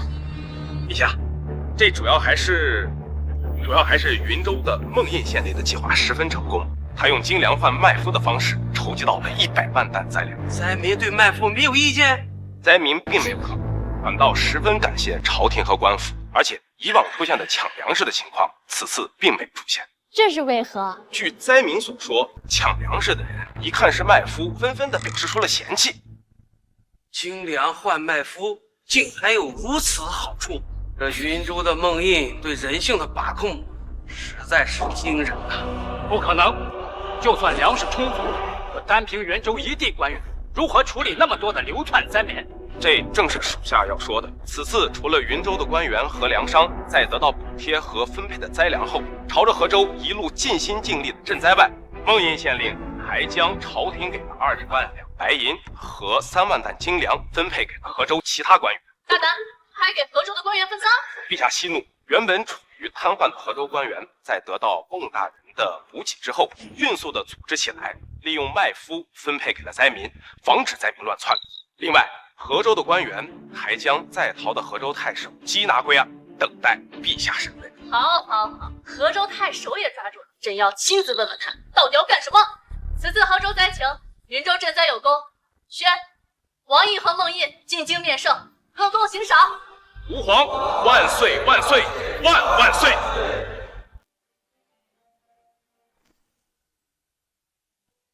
青瑶，朕这妆容如何？皇姐，孟大人进京面圣而已，有必要打扮那么漂亮吗？什么漂亮？朕要的是威严。等朕与他见面，我看这贪官还能说出什么歪理来。孟大人肯定会被皇姐吓傻的。陛下，河州太守已经开口，对灾情之事全部都招供。他说了什么？河州太守对灾情之事确实有刻意瞒报，但是他也不是主谋，是有人指使他这么做的。是谁？丞相赵元安。好，赵元安，你当真是大夏的好丞相，竟无人性到这种地步，真是留你不得了。何进，秘密调动禁军，等孟印进京面圣那日，捉拿赵元安。是。父亲，河州太守被捕，会出卖你吗？急什么？学学婉儿。父亲，这都什么时候了，能不急吗？若是让女帝知晓河州灾情是您下令瞒报，这怎么可能放过咱们一家呀？河州太守肯定招供了，想必女帝也已知真相，她肯定要对为父动手了。那父亲还等什么？咱们直接反了那女帝！稍安勿躁，大月你派人入京，另外为父还有在等你。有人。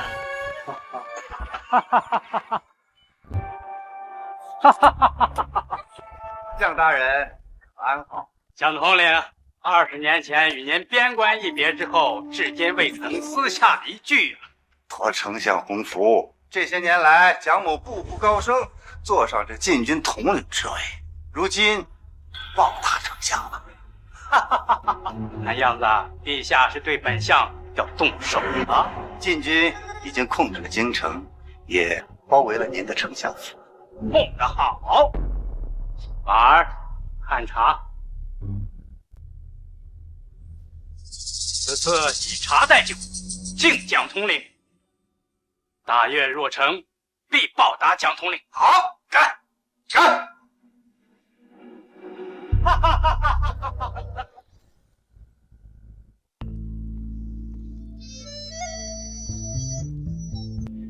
几年过去了，想不到我又回到这金銮殿。恭喜王大人重回吏部尚书之位。同喜，陛下一定是不会忘了孟大人。不过孟大人，此次是你第一次入朝，万万不可失了礼数。王大人，您放心，等会儿本官站在最后一排装死，绝对不引起本地注意。孟县令，您此次赈灾有功，少乎陛下还要问话，万万不可站到如此之远。公公啊，这本官啥也不懂，您看给安排个合适又不起眼的地方呗。哎，孟大人如此大方，那本公公稍后又为您安排到位。也就是县令孟燕呐，不愧是贪官污吏，现在就开始贿赂御前太监。你谁呀？本官办事儿还轮得着你管？丞相赵元安，百官之首，你说我能不能管？连丞相大人都不认得，果然是个九品芝麻官。不错，今日就凭这银票，你本领犯下贿赂之罪，应当重判。赵元安，我等进京面圣，难道还敢阻拦不成？王爷，就算了，这区县令有何资格进入朝堂？何况犯下这贿赂之罪？赵丞相，本公公虽为御前太监，官职也没您大，但是你们可如此污蔑于我？啊，你说你手中的银票作何解释啊？哎，这银票是王公公调的，不归原主，有问题吗？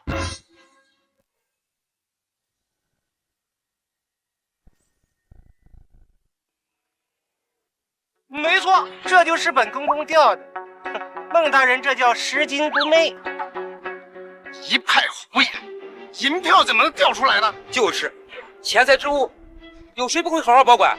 那银子平时都能调，那银票为啥不能调啊？好，你孟印果然贪污有道，歪理频出。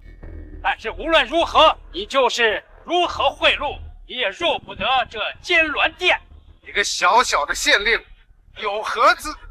稍后我等会启奏殿下，定你问您这贿赂之罪。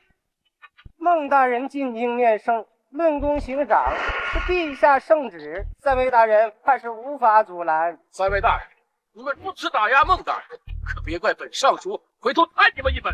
王爷，你的尚书之位还未下到。啊，停！能不能容本官说两句啊？两位大人啊，你们是否要弹劾本官这贿赂之罪呢？不错，本御史亲眼所见，岂能有假？没错，本尚书也最看不惯你们这些贪污的手段。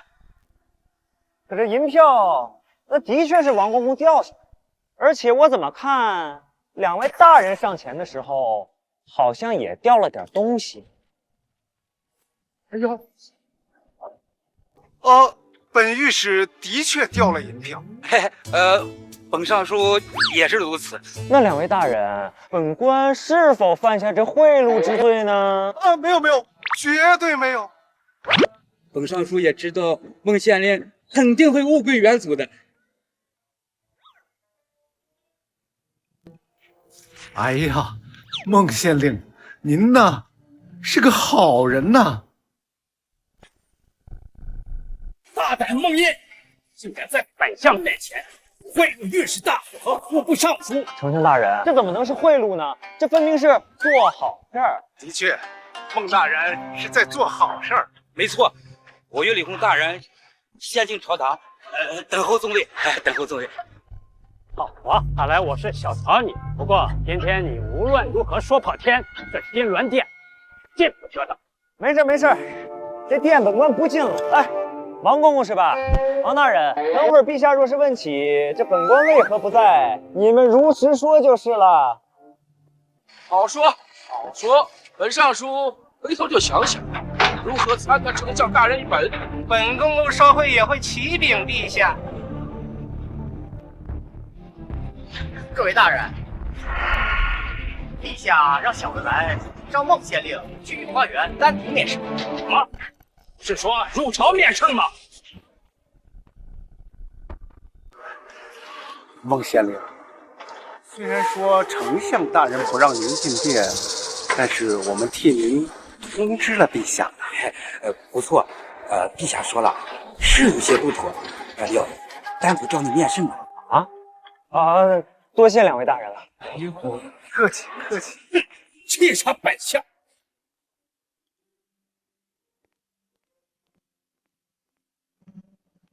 孟县令，前方就是陛下所在，小的就先告退了。好，谢谢。哇，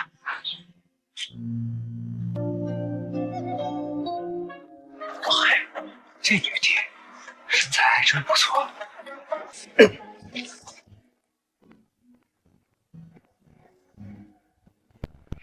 臣云州安县孟印参见。我靠！孟印见到朕还不跪拜？这不疯了？快下来！动手！男女授受不亲，信不信朕让人宰了你？本官这是在救你啊！你简直疯了！女帝都敢假冒！假冒女帝？你连龙袍都没穿，打扮再漂亮有什么用啊？还敢自称皇帝？真以为本官会上当啊？我告诉你啊，你在这逗逗本官就算了，要让其他人知道，这头早就落地了。这家伙还挺关心朕。安心吧，我可是得到女帝许可了。女帝脑子抽了，让你假冒她，还不是你那些贪官歪理，让女帝火冒三丈，不想见你，所以才派我来治你。然后我就提了那么个建议，可惜没骗到你。这女帝不见就不见，本官还不稀罕。孟大人，这里可是御花园，万一你这些话传到了女帝耳……啊！本官刚什么都没说啊。放心吧，跟你认识这么久了，就算有什么，我也帮你挡住。那感情好，关系没摆处啊。坐。哎，对了，女帝这次找本官来是有何事啊？此次河州灾情，你赈灾有功，女帝想要问你想要什么奖赏。想要什么奖赏？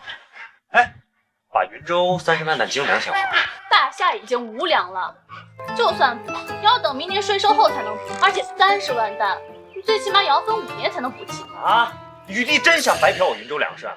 你说什么呢？女帝这不是没办法了吗？所以补粮就算了，还是单独给你奖赏吧。没只能这样。那你说吧，想要什么奖赏？本官想让你，本官想让你，哎，站住！夏微月，第几次了？别怪本官跟你翻脸啊！你好什么好？谁让你思想肮脏？我思想哪儿肮脏了？女帝给你奖励，你竟然想要我？谁他妈想要这男人婆？本官想要的是你妹妹青瑶。哎呀，孟大人，你看你话都不说完全。哎呀，不好意思，离本官远点！去，别碰我！别碰我！哎！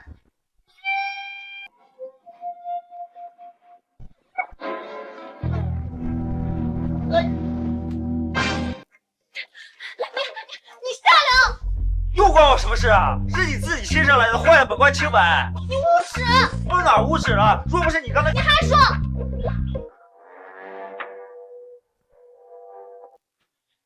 夏微月，认识你，倒了我8倍的血费。今天这事儿只有你我2人知道，若是透露出去，我让陛下斩你人头。哦，好，便宜你占了，锅让本官背，是这意思。陛下，陛下，陛下，陛下，陛下不在，正在金銮殿。那小子这就去找陛下。等等，这么着急，你有何事？刚刚得到消息，大越祖贤王率领大越使团前来觐见，丞相大人已派人邀请入朝了。什么？怎么了？觐见使臣不是很正常的事吗？若是其他王朝也就算了，可那大越蛮夷侵略我大夏国土，与沈巍元帅早已交战多年，这次前来必定是不安好心。不会有事儿的，拜托，这可是大夏京城，那些使臣若敢在此地撒野，怕是连皇宫都走不出去了。话的确如此，但奇怪的是，那奸相赵元安竟然不启禀陛下，就让大越使臣入朝，他是无意。啊！赵元安勾结蛮夷要造反啊！赶紧跑路，万一京城打起来，就跑都跑不了。你真当陛下没准备吗？陛下早已派了禁军控制住了京城。那干嘛来呀？你都知道的消息，赵元安岂能不知？他肯定用手段反制禁军了。我还是先回云州。你的意思是，陛下有危险？废话，都这样了，肯定打一仗啊！那你更不能跑了。女帝若遇险，我和新瑶身为皇商，肯定难逃一死。哎，要不这样吧，本官这次入京呢，把特种大队给带了，让他保护你跟青瑶。如若女帝遇到危险，你们俩速逃回云州。至于本官我，先回云州做准备。你就对陛下这么没信心？我靠，那脑残女帝不出事才怪呢！这样吧，你等我一下。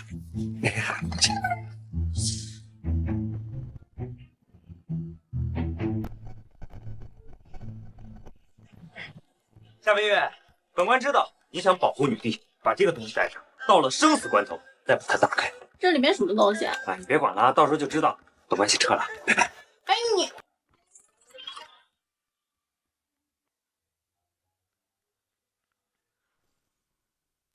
愿大越使臣进言。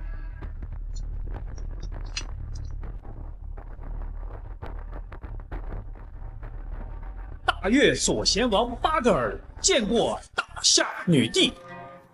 女帝果真生的是沉鱼落雁、闭月羞花啊！哈哈哈哈！放肆，竟敢羞辱我大夏女帝！来人，把她给我拿下！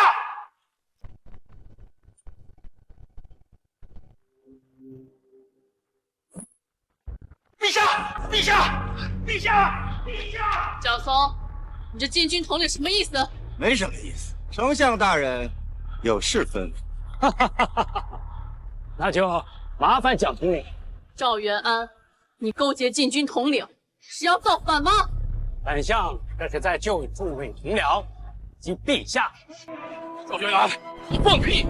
斩指禁军，放敌国之人入朝！来人，将赵元安给我拿下！今日除了丞相之命，谁也不能进这金銮殿。何进，大内侍卫的人呢？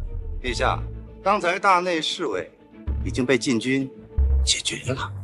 陛下，如今这满朝禁军已被本相控制，朝堂之上就连一个苍蝇飞不出去。如今若不是让左贤王满意，怕是无人生还。赵元安，你敢叛国？这怎么叫叛国？这是臣为保大夏根基呀！不错，赵丞相的确是为了挽救大夏国。朕看到的是赵元安勾结你大越。非也，陛下可知楼兰古国已被大越所灭呀？什么？楼兰乃100年大国，突然就被灭国了。大越兵力如此强山，完了，看样子大越要对大夏动手了。不错，本王此次前来就是代表大越向大夏下战书的。不日，我大越铁骑即将攻取青霞关，一统大夏。女帝，你若识相的话，乖乖投降，还能留你一条生路。放肆！当大夏怕你不成？如今神威元帅还镇守青霞关，岂能容你入关？那夏神威的确是个人物，阻我大越20年，那都是因为我大越同时和楼兰与大夏作战。现在楼兰已灭，我大越10万铁骑合兵一处，敢问夏神威拿什么能够阻挡？10万骑兵，这如何阻挡？大夏这是要灭国了。骑兵并不可怕，可怕的是大越有一半是弓骑兵，能手能打，防不胜防啊！哈哈哈哈！其实众位不必惊慌，虽然我大夏与大越交战多年，也不是没有办法化解。丞相大人，此番劫难该如何化解？巴格尔大人虽然此次是来下战书的，但想必也不愿两国就此开战。不错，我大越王本不愿再起争端，只要大夏答应我们的条件，我们可以罢兵，甚至还可以结为盟国。那大越国有何要求？两国交好，当然是以和亲为上。我大越帝愿娶大夏女帝。放肆！就凭尔等蛮夷，还想娶陛下？王大人，历代两国向来以和亲为主，大越已经兵强马壮，自是不能招惹。陛下若是驾驭大越地，岂不最显我朝心意？到时候不仅能停止兵戈，若诞下子嗣，两国并为一国，岂不成为千古佳话？赵元安，你是想把朕嫁出去后，自己登基称帝吧？陛下，臣是为国着想。赵丞相的确是在为夏国分忧。当然，这和亲乃是第1条，这第2条嘛，就是你们让出青霞关，还要将夏神威交给我们处置。白日做梦！我大夏岂能背叛护国忠臣？妥，既然如此，那我大越铁骑即刻入关，定杀得这朝堂天下不留。陛下，万万不可得罪大越呀！法哥，大侠岌岌可危呀！陛下，您身为女子，倘若能出家止戈，未尝不是一步好棋啊！一群酒囊饭袋，朕绝不求饶。大越要战就战。不错，大夏何惧一战？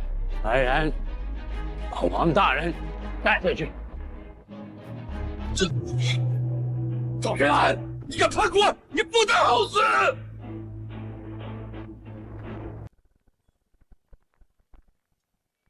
陛下，为国着想，你还是嫁了，否则大越入关，惹下祸端，你将是罪人。放屁！赵元安，今日过后，朕必取你人头。看样子，陛下是执意不嫁。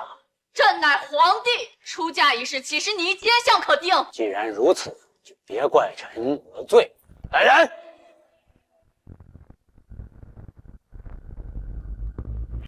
赵元安，你竟敢以蛮夷入朝！这哪是蛮夷，这是和亲的队伍。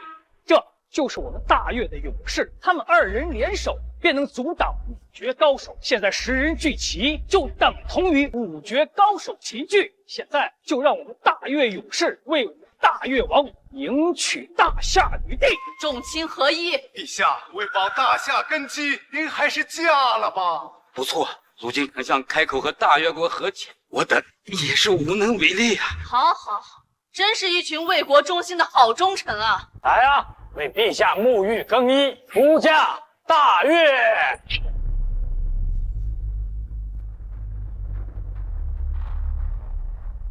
本官知道你想保护女帝，把这个东西带上，到了生死关头再把它打开。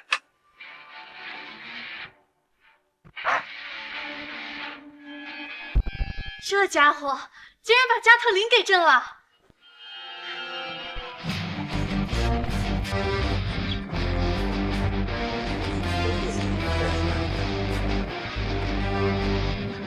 想要朕嫁人，朕倒要看看今日谁敢拦我！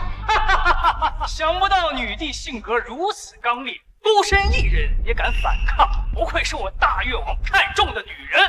不过今日本王必须带你走，全给我上，让女帝出嫁大越。想逼老娘出嫁蛮夷，都去死！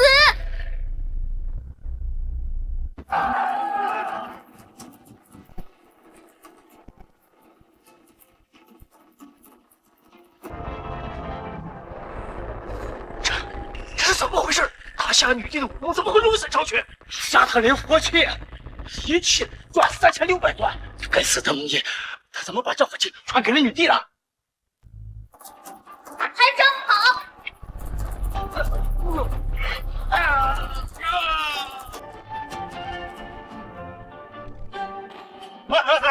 呀，我与大夏出行2人，你不能杀我呀，陛下！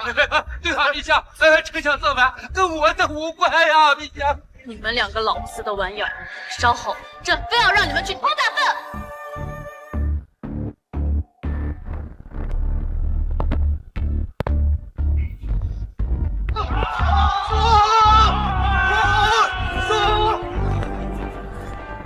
陛下，您还是束手就擒，出嫁大越吧。不错，此处有禁军1000人，陛下就算手持加特林也不可敌啊！好，好，好，真是一群反贼！朕今天就算死在这儿，尔等奸计也别想得逞！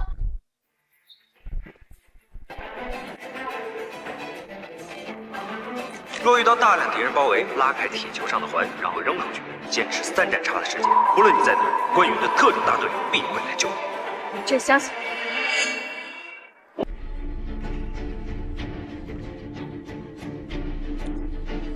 去死吧！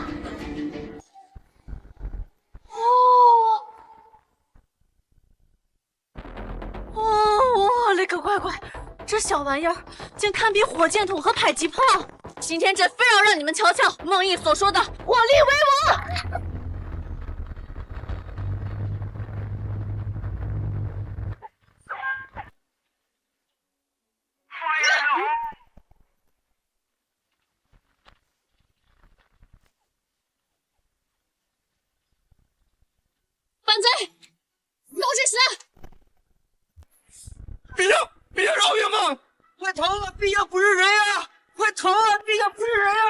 你们他娘的不是人！大丞相，这女帝武功超绝，非凡人能敌，我需先回大越调兵。左贤王，让我与你同去。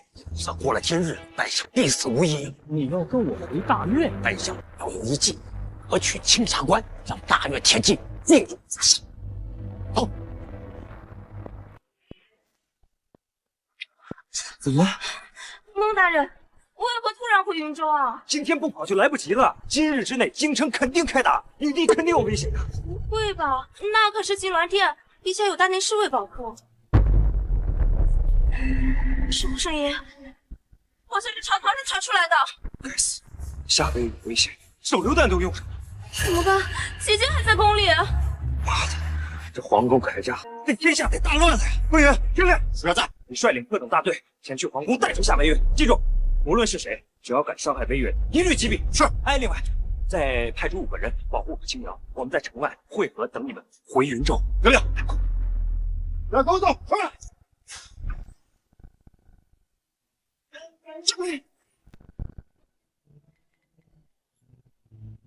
手榴弹没有了。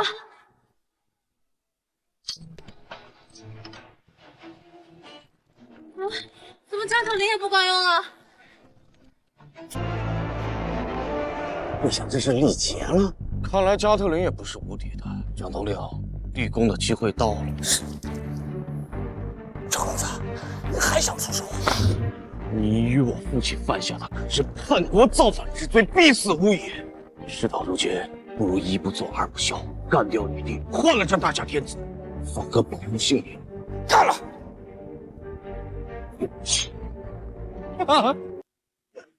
陛下，加特林已无用，如今谁也救不了你。赵钱宇，朕当时在莽山就应该让孟毅杀了你。陛下，可是你错过那次机会了。如今你一个女子，面对这大量禁军，你还能怎么样？还是乖乖的出嫁大越吧。朕今日就算死，也绝不会答应你们。可是，就算你变成一具尸体，家父也会把你抬到大越。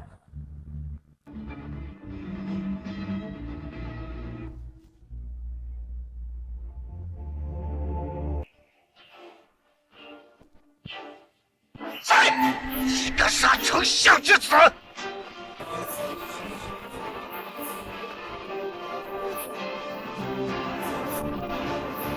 关队长，桂叶小姐，孟大人让我等救你回云州。他果然是担心我。不过在此之前，给朕杀了这群叛军。陛下，大内侍卫已陆续脱困，前来救驾。你这大内密探还有脸来？陛下，还请尽快恢复朝堂秩序。杀了这群叛军，朕看谁还敢动！飞虎大人，桂叶小姐是等着陛下。没错。关队长，此事万万不可向孟小姐提起。关队长，你若闭嘴，朕保你和特种部队加官进爵；可你若敢透露出去，朕扒了你的皮！走走，陛下，关羽绝对不会乱说。何进，配合特种部队拿下这群叛军。是。陛下就如此自信，就凭这点人就想拿下我等禁军？什么禁军？沈文元帅不在，你们还敢勾结奸相造反，当个叛军，来留尔等作甚？也不能留一丝生机。朕今日差点死在这金銮殿上，你还想要生机？做梦！既然如此，那就别怪我等之命了。我蒋松习武那是一身武艺，超凡入圣，岂能？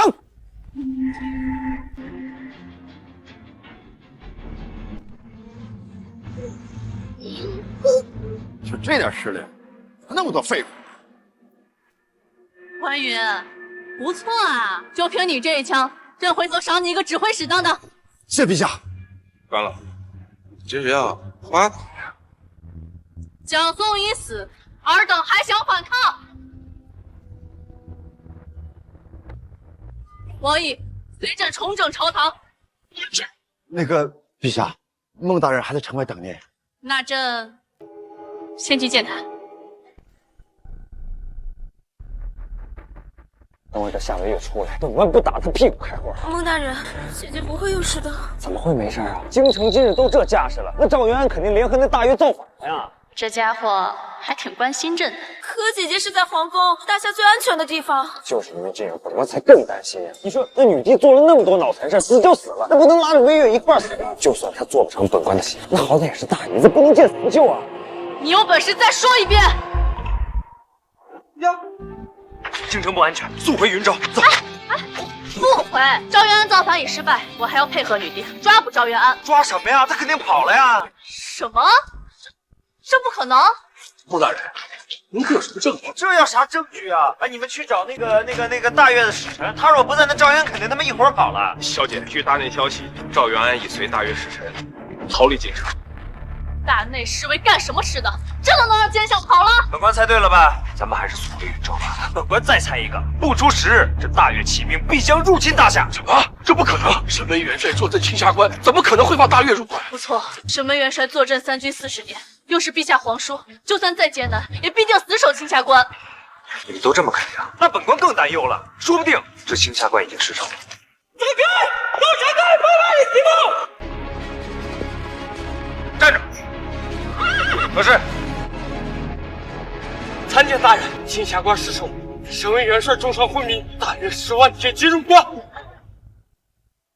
青霞关驻守兵力有3万大军，怎会突然失守？1个月前，大越便早有准备，联合丞相派人假传圣旨，刺杀元帅，这才导致青霞关失守。这该死的赵元安，绝对筹备多年了，不然元帅岂能轻易中击？沈巍元帅现在如何？已被将士们誓死救下，只是元帅终身昏迷，无法回京，现已安置在云州。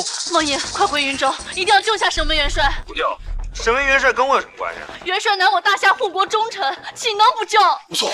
孟大人，身为元帅坐守边关多年，是我大夏定海神针，绝不能让他死，不然陛下跪罪下来，无等人头不保。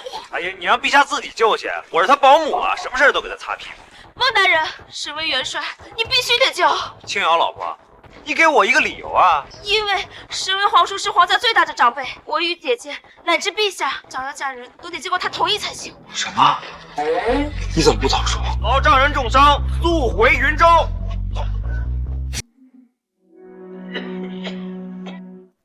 皇叔，你怎么样了？见过陛下。皇叔，你重伤未愈，就安心养伤，剩下的事情交给朕处理。陛下，来不及了，臣这身体已无力回天了。皇叔，我不想你死。青瑶，别哭，皇叔临死之前定会护你等安宁的。陛下。大约10万铁骑入关，攻破了边州，直奔云州而来。他要直取青城，亡我大夏呀！你速去京城，把救兵与之决战。臣在这云州拼死也要为大夏争取1个月的时间。皇叔，大夏不会亡国的。皇叔，你一定要撑住。快去！大夏已到了生死存亡之际，我这条老命就是为大夏争取时间的。呀，老登，你醒了！何人？见到我等竟不跪拜？你都伤成这样了，还在拜官？放肆！你皇叔，王爷他不知道我的身份。什么？那也不能如此放肆！区区一个县令，见到本帅还不请安？这老登，别以为你是青阳皇叔就能得寸进尺。本官又不是上门女婿，不吃赘婿那一套。什么女婿？皇叔，王姐已经把我许配给孟大人了。什么？魏月，就凭他油腔滑调的样子，你凭什么资格娶青瑶？这本官有什么资格？本官连彩礼都出了。什么？魏月，此事当真？皇叔，真的。把彩礼退了。这小子一看就不是什么好东西，区区钱财之物就想娶青瑶，做梦吧你啊！本帅绝不会同意，列祖列宗都不会同意的。哼，要不是你重伤在身，官真想告诉你，花儿为什么这样红。这彩礼退不了。本帅说退就退，要不是看大越入关，本帅一定带领3军将士找你好好的聊聊。你当本官怕了你不成？我特种大队也不是吃素的。不约，备彩礼。对。皇叔，这彩礼真退不了。对呀，孟大人还挺不错的。秦阳老真好。秦瑶，你告诉皇叔，你真愿意嫁给这仙入，不后悔？不后悔。既然你意已决，皇叔也不会阻拦的。毕竟我时日无多了。谢谢皇叔。老邓，跟你商量个事儿啊。什么事儿？本官出双倍彩礼，把微月也娶了。再说一遍。我孟毅把夏微月也娶了。皇叔，你碰瓷儿啊！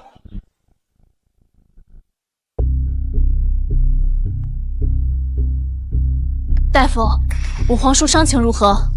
吴野小姐，我们按照孟大人的命令，已经给十位元帅注射了青霉素，不出1日，元帅便能够苏醒。我皇叔说他命不久矣。元帅伤情主要是被刺杀后伤口感染所致，若是其他的，确实无力回天，但是青霉素绝对没问题。那是当然了，此等药物本官花费几百万两研究的，现在合成也要几千两一支，所以这老邓啊死不了。下去吧。那我就放心了。不过，皇叔正处于昏迷中，大约10万铁骑向云州而来，该如何抵抗啊？这么突然，天下得大乱了。孟大人，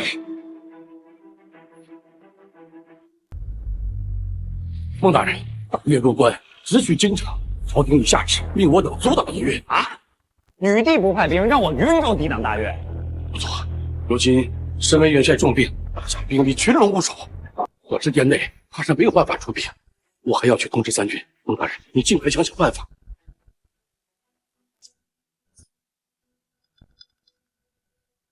本官想好办法了，你俩赶紧收拾收拾东西，随我跑路。哎，不是，你竟然要跑？废话，10万铁骑，女帝自己不解决，让咱们去送死，不跑等啥呢？你捞了那么多银子，这个时候不为国分忧，你还是个人吗？夏微月，本官是何人啊？是个大贪官啊！对了，那拯救天下哪能是一介贪官能解决的？所以不跑等啥呢？可是孟大人，天下之大，也无处可逃呀。此话怎讲？若大越直取京城，大夏亡国，那勾结大越的赵元安必定上位，到时候他会放过你吗？哎呦，本官把这事儿给忘了。哎呀，这在街上真当不得好死。所以呀，孟大人就别想着逃了，乖乖的想办法阻止大越铁骑吧。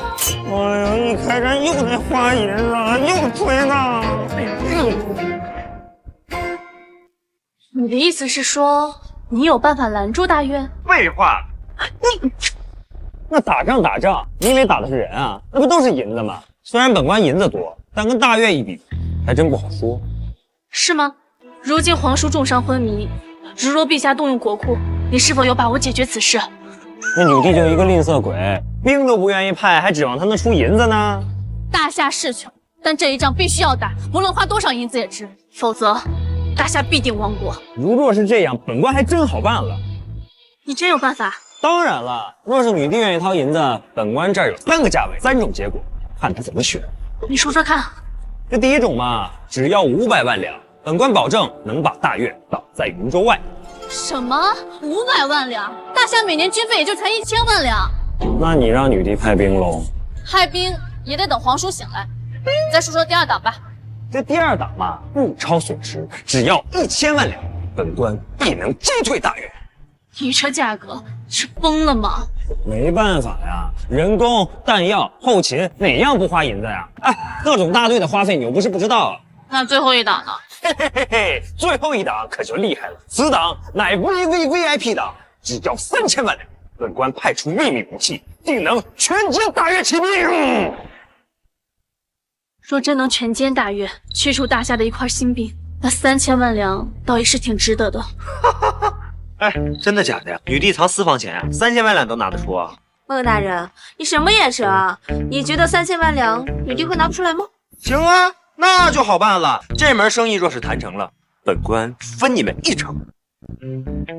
那就是300万两。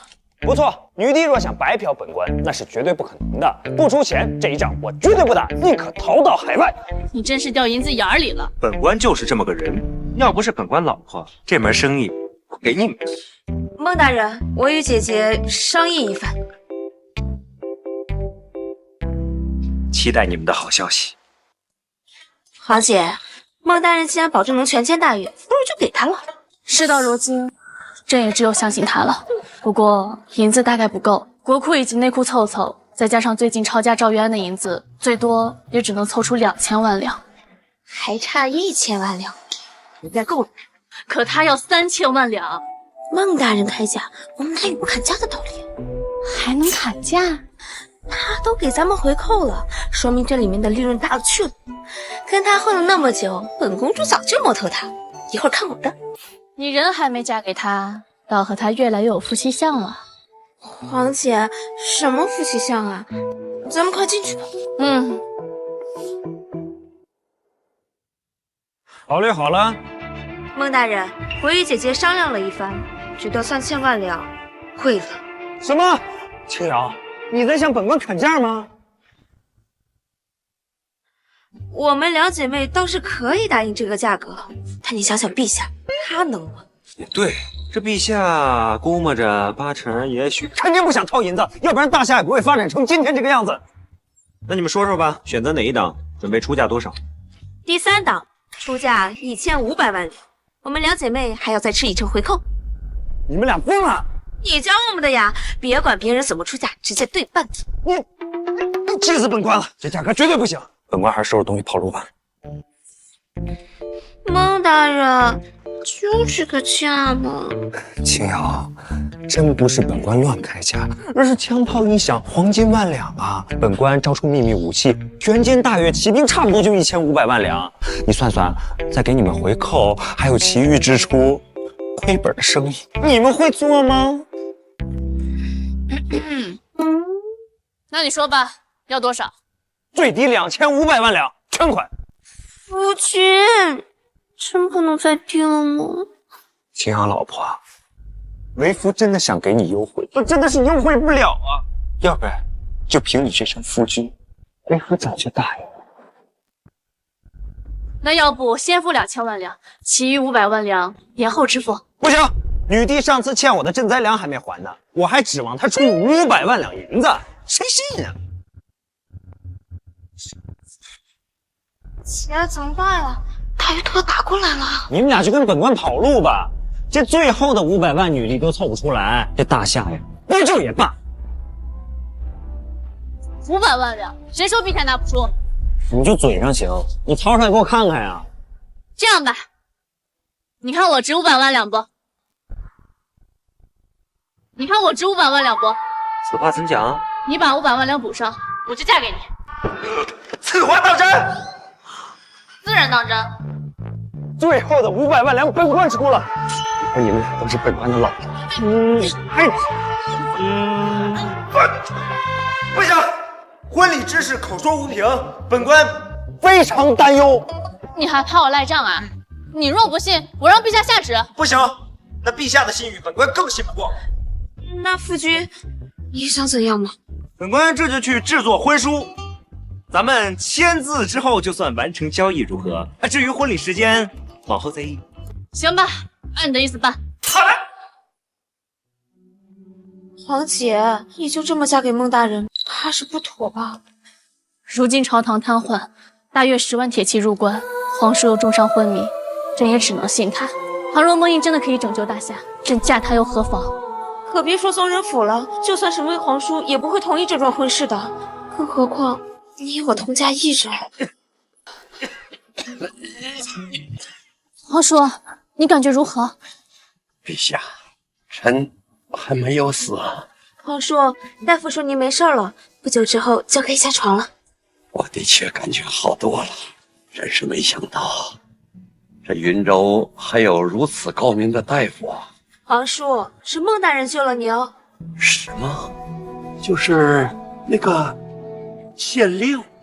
不错，皇叔，的确是孟英救了你。既然如此，把青瑶嫁给他，也算是有了保障啊。哟，老邓，面子恢复不错呀。嘿嘿嘿嘿，若非看你救了本帅性命，今日非打你30大板。嘿嘿嘿嘿，老邓这脾气太暴躁了哈。哎，正好你醒了，这婚书我做好了，证婚人就写你吧。你这县令，这就下了秦瑶的婚约。家里出城，良缘天定，今有梦印迎娶夏清瑶、夏微月姐。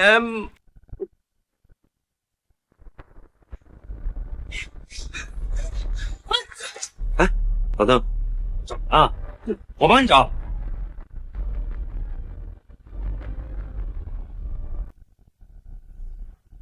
我他妈砍了你！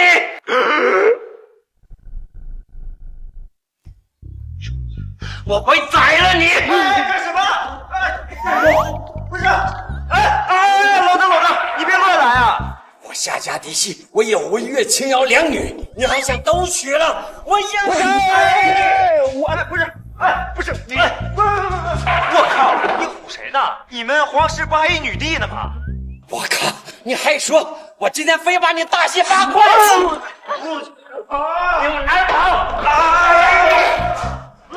你站住！不是，皇姐，皇叔这是好了？看这个样子，应该是恢复了。那你还嫁不嫁给孟大人？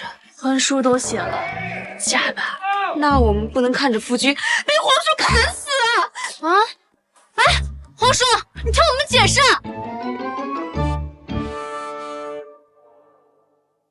所以，陛下为了500万两就嫁给那个贪官？不错，为了大夏不亡国，朕也只能选择相信他了。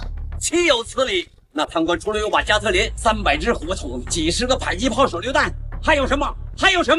可是皇叔，就凭这些东西，孟大人救过我们很多次了，而且我觉得有这些对付大约够了。青瑶，你不懂军事，不知道，那孟印的热武器虽然厉害，可大约的骑兵却不足，除了铁骑外，还有天下唯一的弓骑兵。到时候大约不计损失，铁骑推进，弓骑与箭，到时候那孟印的几百兵力如何抵挡啊？可孟大人还有秘密武器啊！哼，说起这个老夫就来气。什么秘密武器能对付10万骑兵，还跟陛下要2500万两？皇叔，若非赵元安投敌，大约10万铁骑入关，导致2国全面开战，大夏岂能如此被动？哼，我就不信那贪官他能守住云州。老邓，说本官什么坏话呢？你这贪官若是守不住云州，我一定启奏陛下斩了你！守什么守啊，还守？本官这次要在云州平原上全歼大越骑兵。什么？你还要跟大越打野战？走，带你们看看我的秘密武器。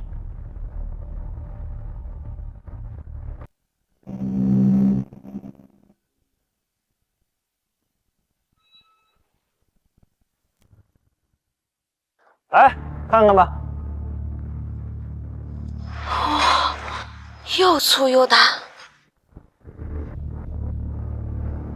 这铁疙瘩就是你所谓的秘密武器？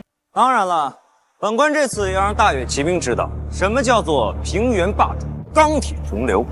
大言不惭，你肯定想贪污朝廷的军饷。贪污？啊，只收那女帝2500万两银子就派出这坦克，我还算他便宜了呢。若不是那大越要攻打我云州，本官才懒得派出这秘密武器。知不知道什么叫大炮一响，黄金万两啊？这东西好像是挺结实的，能保护我们也上战场吗？姐，你疯了！你怎么能上战场？如今大夏到了生死存亡之际，若守不住云州，被攻入京城，我也不活了。郭越，你怎能如此任性？老夫今天就是拼了性命也要护你周全。不愧是本官夫人，当真巾帼不让须眉啊！能上战场吗？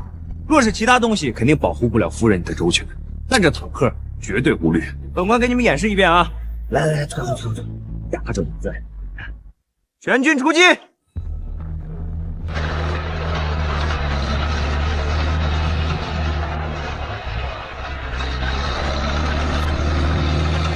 怎么样？这铁疙瘩好像挺神奇的，感觉运粮还不错。老邓，你脑子进水了，用坦克运粮啊？气煞老夫爷！若不能歼灭大越，本帅第一个先斩了你。那你别想了，本官这银子都花了，那小小大月不是手到擒来？这东西真能击败大月铁骑？当然了，若不是炮弹太贵，本官舍不得开炮，要不然真得让你们看什么叫活力。孟大人，探子来报，大月骑兵已抵达云州平原扎营，不久便会攻打云州。终于来了，灭了他们！你疯了吗？还主动出击去攻打对方的营地？我靠！本官都出动这坦克，还有肩扛火箭筒的火枪兵了，还怕一群骑兵不成？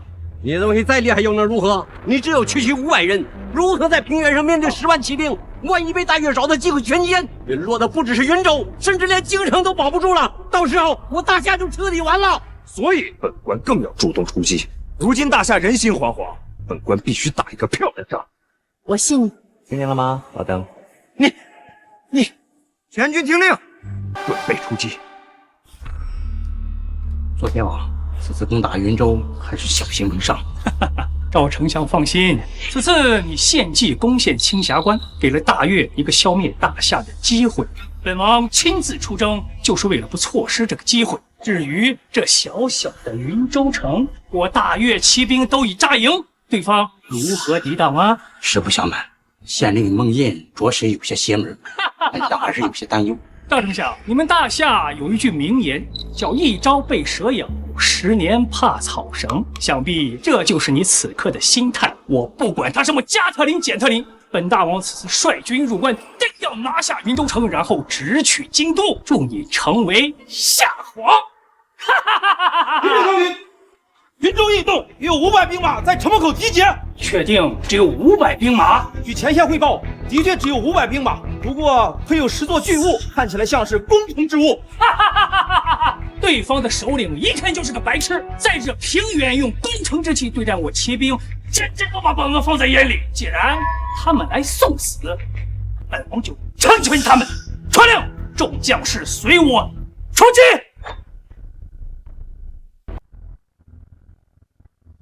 大人，敌方兵马已出营，怕不下万人。太好了，让弟兄们布置营地，准备应敌。是。两军交战，为何还不赶快派兵布阵？本官这不建好营地了吗？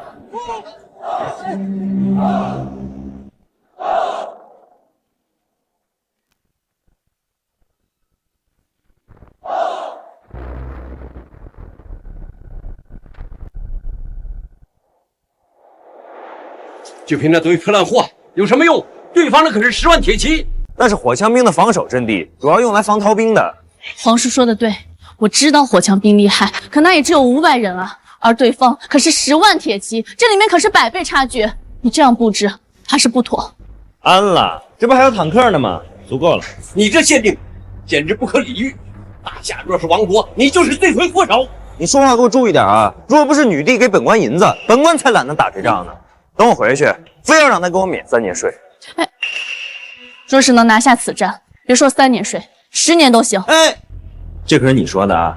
瞧好本官发挥。哼哼，大人，他们来了。行，本官先去会会他们。走。陛下，就凭那些个破铜烂铁，你当真相信他能歼灭大越？真信他，因为他是朕挑选的夫君。哎，罢了，也只能相信他了。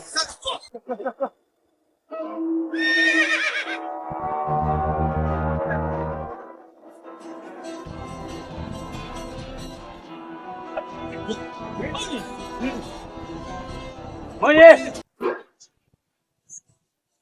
坏我大事，大我此次，今日本相必取你性命。赵元安，好好的大夏丞相你不做，为何非要叛国呀？还投靠这大越蛮夷，这祖宗的脸呀，都被你丢尽喽！无知小儿，竟然辱我大越！左贤王，稍安勿躁。这孟爷阴险狡诈，带这么点人，怕是有埋伏。勘察一遍再动手。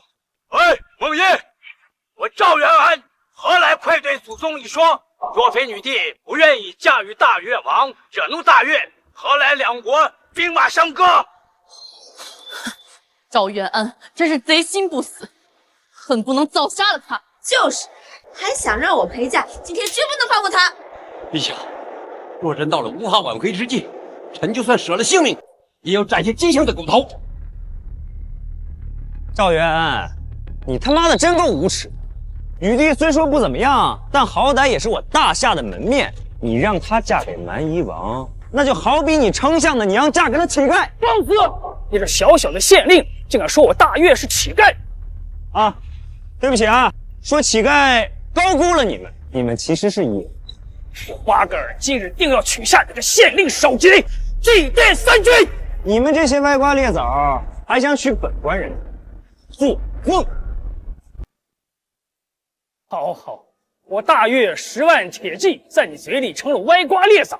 今日我定拿下云州城，屠城师。王爷，你若还为大夏百姓着想，那就束手就擒，让左贤王斩下你的人头，否则大越骑兵攻入元州，屠城之事由你而起，你将遗臭万年。赵元安，你给大越当狗当习惯了是吧？这种话你也说得出口？本相有何不能说的呀？这是唯一的阻止屠城的机会。娘西皮的！等本官今日抓到你，必须找10个仇富给你榨干，才能解我心头之恨。大军交战，这贪官还有心思搞笑？王叔，你是怕了吗？怕！身为神威元帅，坐镇三军，岂会害怕？青瑶，朕也已经做好准备，战死在这云州。皇姐，没那么严重，穆大人肯定会把他们打跑的。本相背后是10万骑兵，而你只有区500人，还想抓本相？做梦呢你！做梦！本官可是连坦克都带来了，真是笑话！你一个攻城的小小的铁疙瘩，就能挡我大越10万铁骑？看来你们对钢铁洪流不太尊重啊！你的嘴比你的头还硬！今日斩下梦呓头颅者，赏黄金10万两。儿郎们，杀！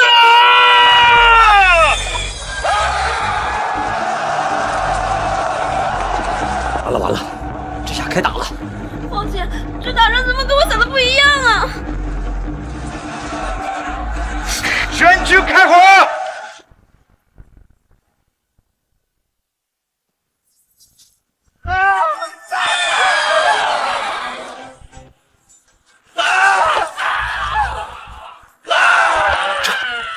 这什么东西啊？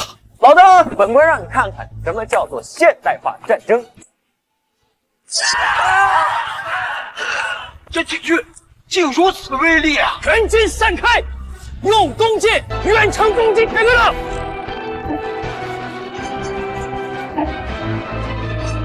夫君，这坦克也太厉害了吧！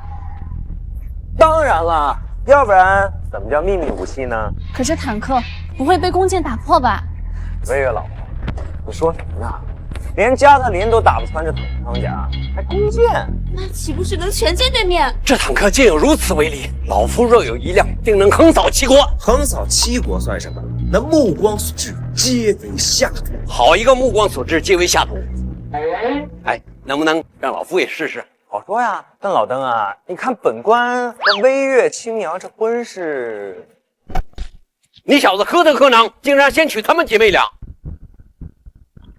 老登，本官本来想的是等歼灭大越骑兵之后，借你辆坦克来平息内乱，但现在看来，本官这个想法似乎是有点欠缺。这个老夫倒是觉得青瑶跟微月看人还是挺准的哈。老夫同意你们的婚事了，愿意做你们的证婚人，成交。来，你来发号施令，摁这个键，说话就行。好，开炮！开炮！开炮！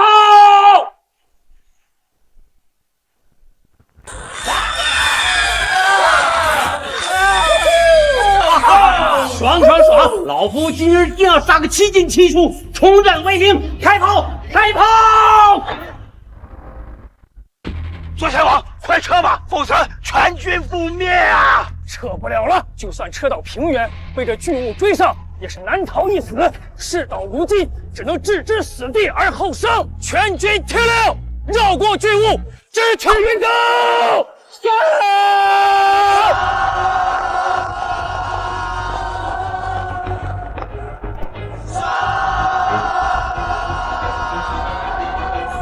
还能让你们冲过来？来，我这边开火！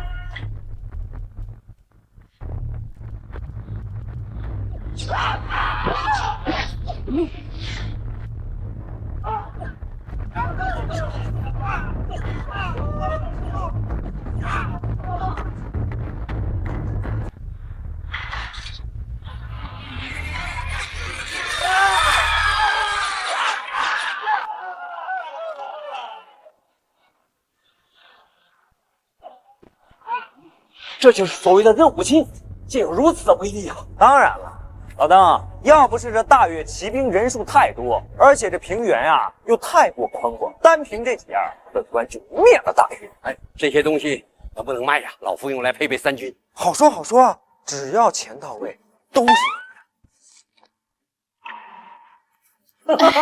皇叔买不了，把陛下和皇宫卖了都不够。等回京后，老夫再与陛下从长计议。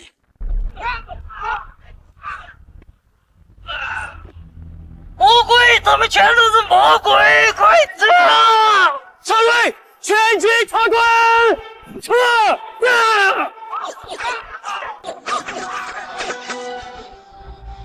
老夫不是在做梦吗？大越的10万铁骑就这样被全歼了。王姐，说都是真的。是真的，大越要败了，大夏得救了。还没完呢，得把赵元安抓回来。不错，绝不能让他再逃了。关羽，是，用无人机锁定赵元安位置。是。大人，赵元安的位置已锁定，他已经接近大越营地。走，灭了大越营地。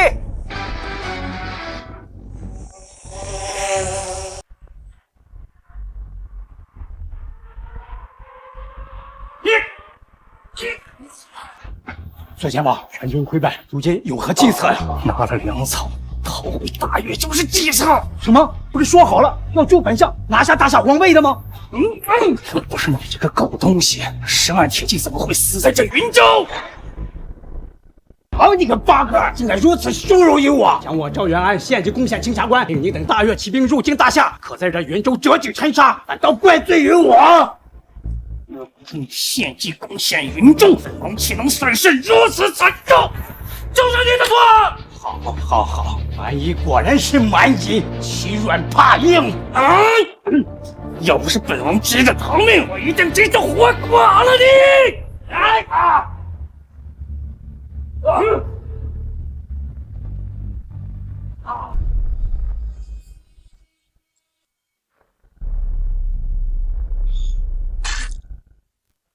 关羽，这一枪射死了8个，凭这功勋，不得官升3级？这都是孟大人的功劳，算你小子识相。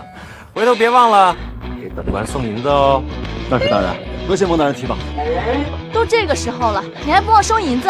我靠！毕竟这机会可是本官给关羽的，要不然岂能有这功勋？孟大人的眼中只有银子。那赵元安还在这屋子里，本官到时候准备举办一个拍卖会，把这份功劳给卖出去。完美。若是如此，老夫军中还有几名军士缺点军功升职，不如我帮你联系联系。可以啊，老郑。皇叔，他贩卖军功，你也要一起？不止开个不是，随便说说。姐，可杀不得夫君哦。夫君大破蛮夷骑兵，乃救国功臣，你不赏他都不行。朕还真想宰了他。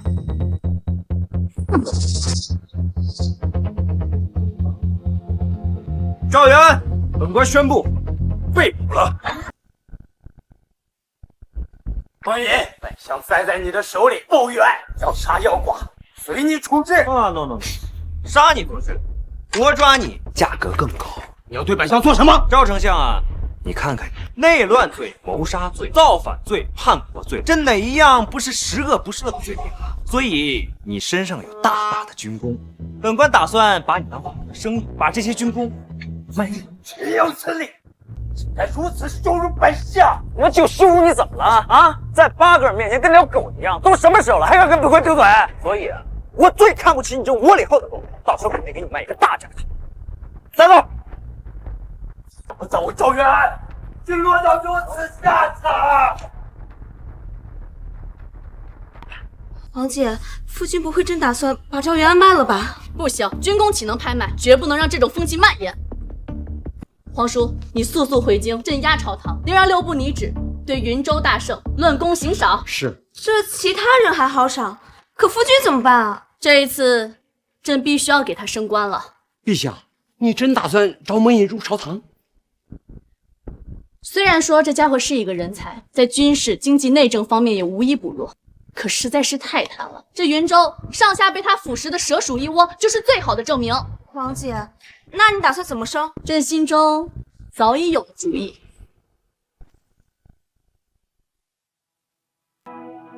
孟大人，此番全歼大越骑兵，实属扬我大夏国威呀！这孟大人实属乃治理能臣，这次又成了救国之臣，必定是入了陛下的眼，纳入朝堂，成为我大夏官员的传奇呀！恭喜孟大人！本官才懒得去什么朝堂，在这云州不是挺好的？来，别客气了。孟大人，这以你的功绩，不可能不升官吧？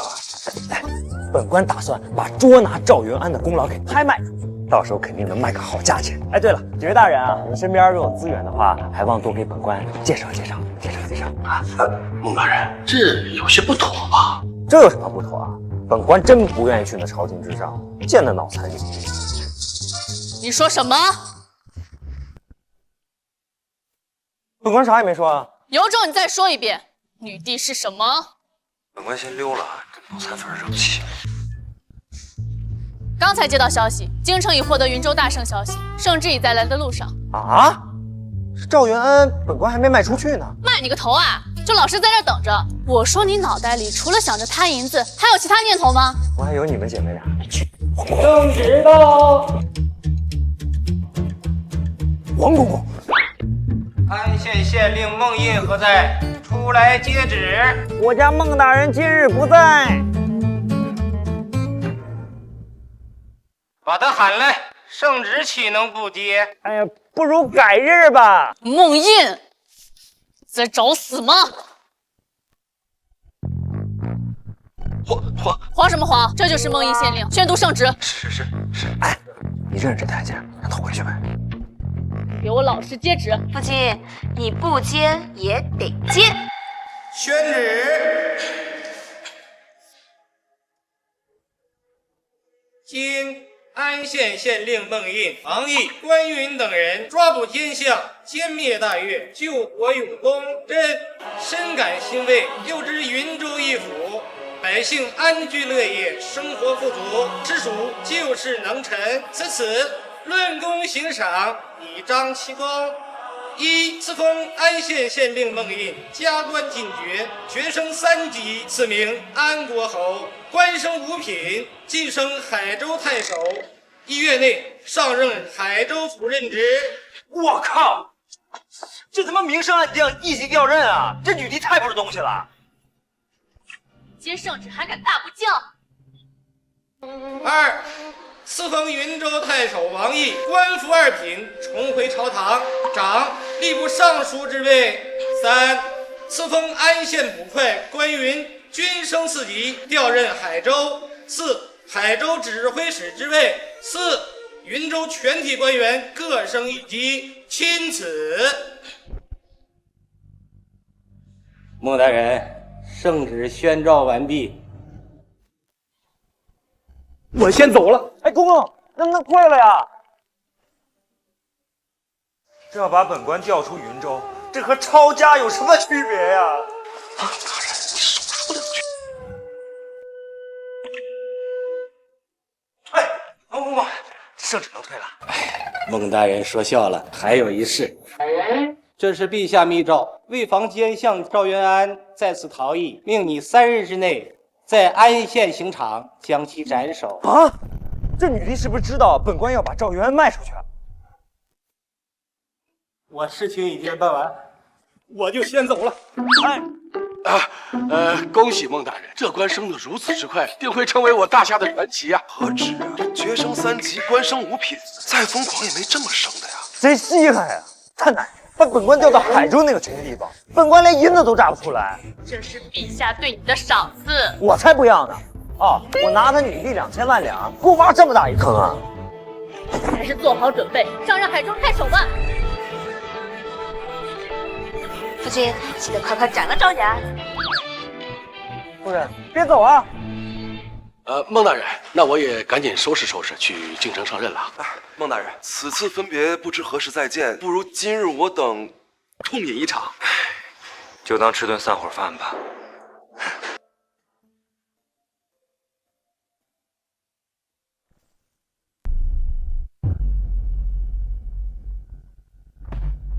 赵元安，你乃大夏丞相，却勾结大越，蓄意卖国，你可知罪？恶相，只不过是成王败寇罢了。哪里来的成王败寇？无非就是残害同胞、出卖大夏、自私自利的卖国贼。对，结党营私，割让疆土，谋权篡位，杀你都是便宜的。狗东西，云州差点把他给祸害了呀！我才过了几年好日子，狗东西，我想不得好了，若不这么打，还能有东西？去死！杀了他！苏家，赵元安，都死到临头了，你还不知悔改？若不是你这县令坏了本相的大事，这大夏早就姓赵了。哎，你当本官乐意管你啊？要不是你一而再再而三的想杀魏越和青瑶，本官绝不趟这趟浑水。说句掏心掏肺的话，你一丞相高高在上，非要和两位皇商过不去做甚？你以为她们俩姐妹只是皇上为了保护她们才与我作对的吗？那不然呢？不是本官说你啊，你造反就造反呗！你一丞相非要杀皇上，你太没逼格了！你要光与女帝一人过不去，本官绝不拦着。皇上，你以为她们姐妹俩只是皇上？皇姐，这赵元安怕是疯了，不会暴露我们身份吧？暂时还不能让梦莹知道我们的身份，立刻行刑！孟大人，时辰到了，快行刑吧！那就准备问斩吧。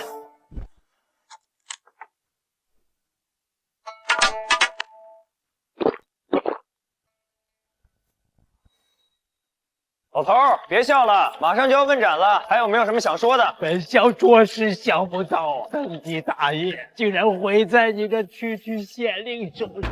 更想不到的是，你还不知道他们的身份，那不就是皇商吗？啊，不过她们姐妹二人毕竟与本官已经结婚书，另一层身份就是本官的老婆。让夏魏月和夏清瑶嫁给你吗？她们姐妹俩是。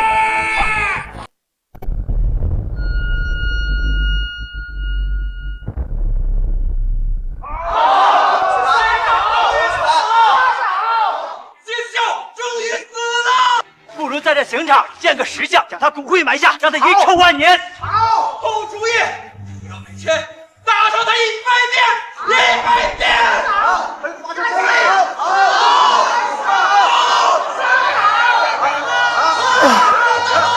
斩了个奸相，真是累死本官了。夫君该前往海州府了。不去也得去呀，那女帝给本官挖的大坑。你若真这么厉害，能把海州治理好，陛下绝不吝啬赏赐。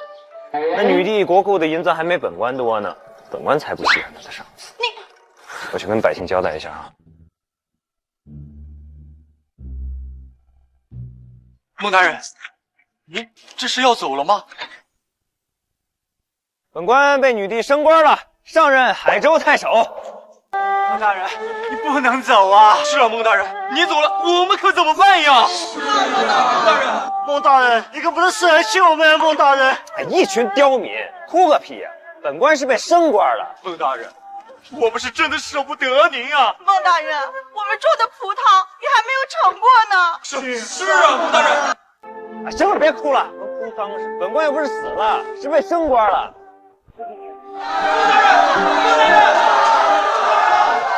这家伙比朕还如此得民心吗？皇姐，我想哭，能不能让孟大人留在云州啊？不行，并非朕故意如此，而是他有大才，大夏其余地方的百姓需要他。青瑶，你别忘了，赵元安虽死，但提拔他的人是谁？这一日，云州百姓百里相送孟宁。孟宁县令上任海州太守。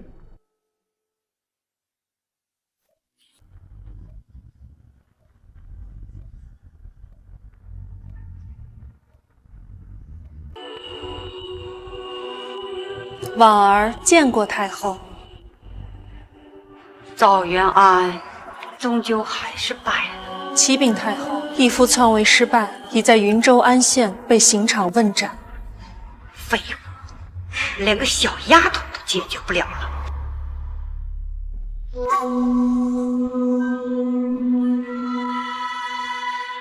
明日起，安将垂帘听政，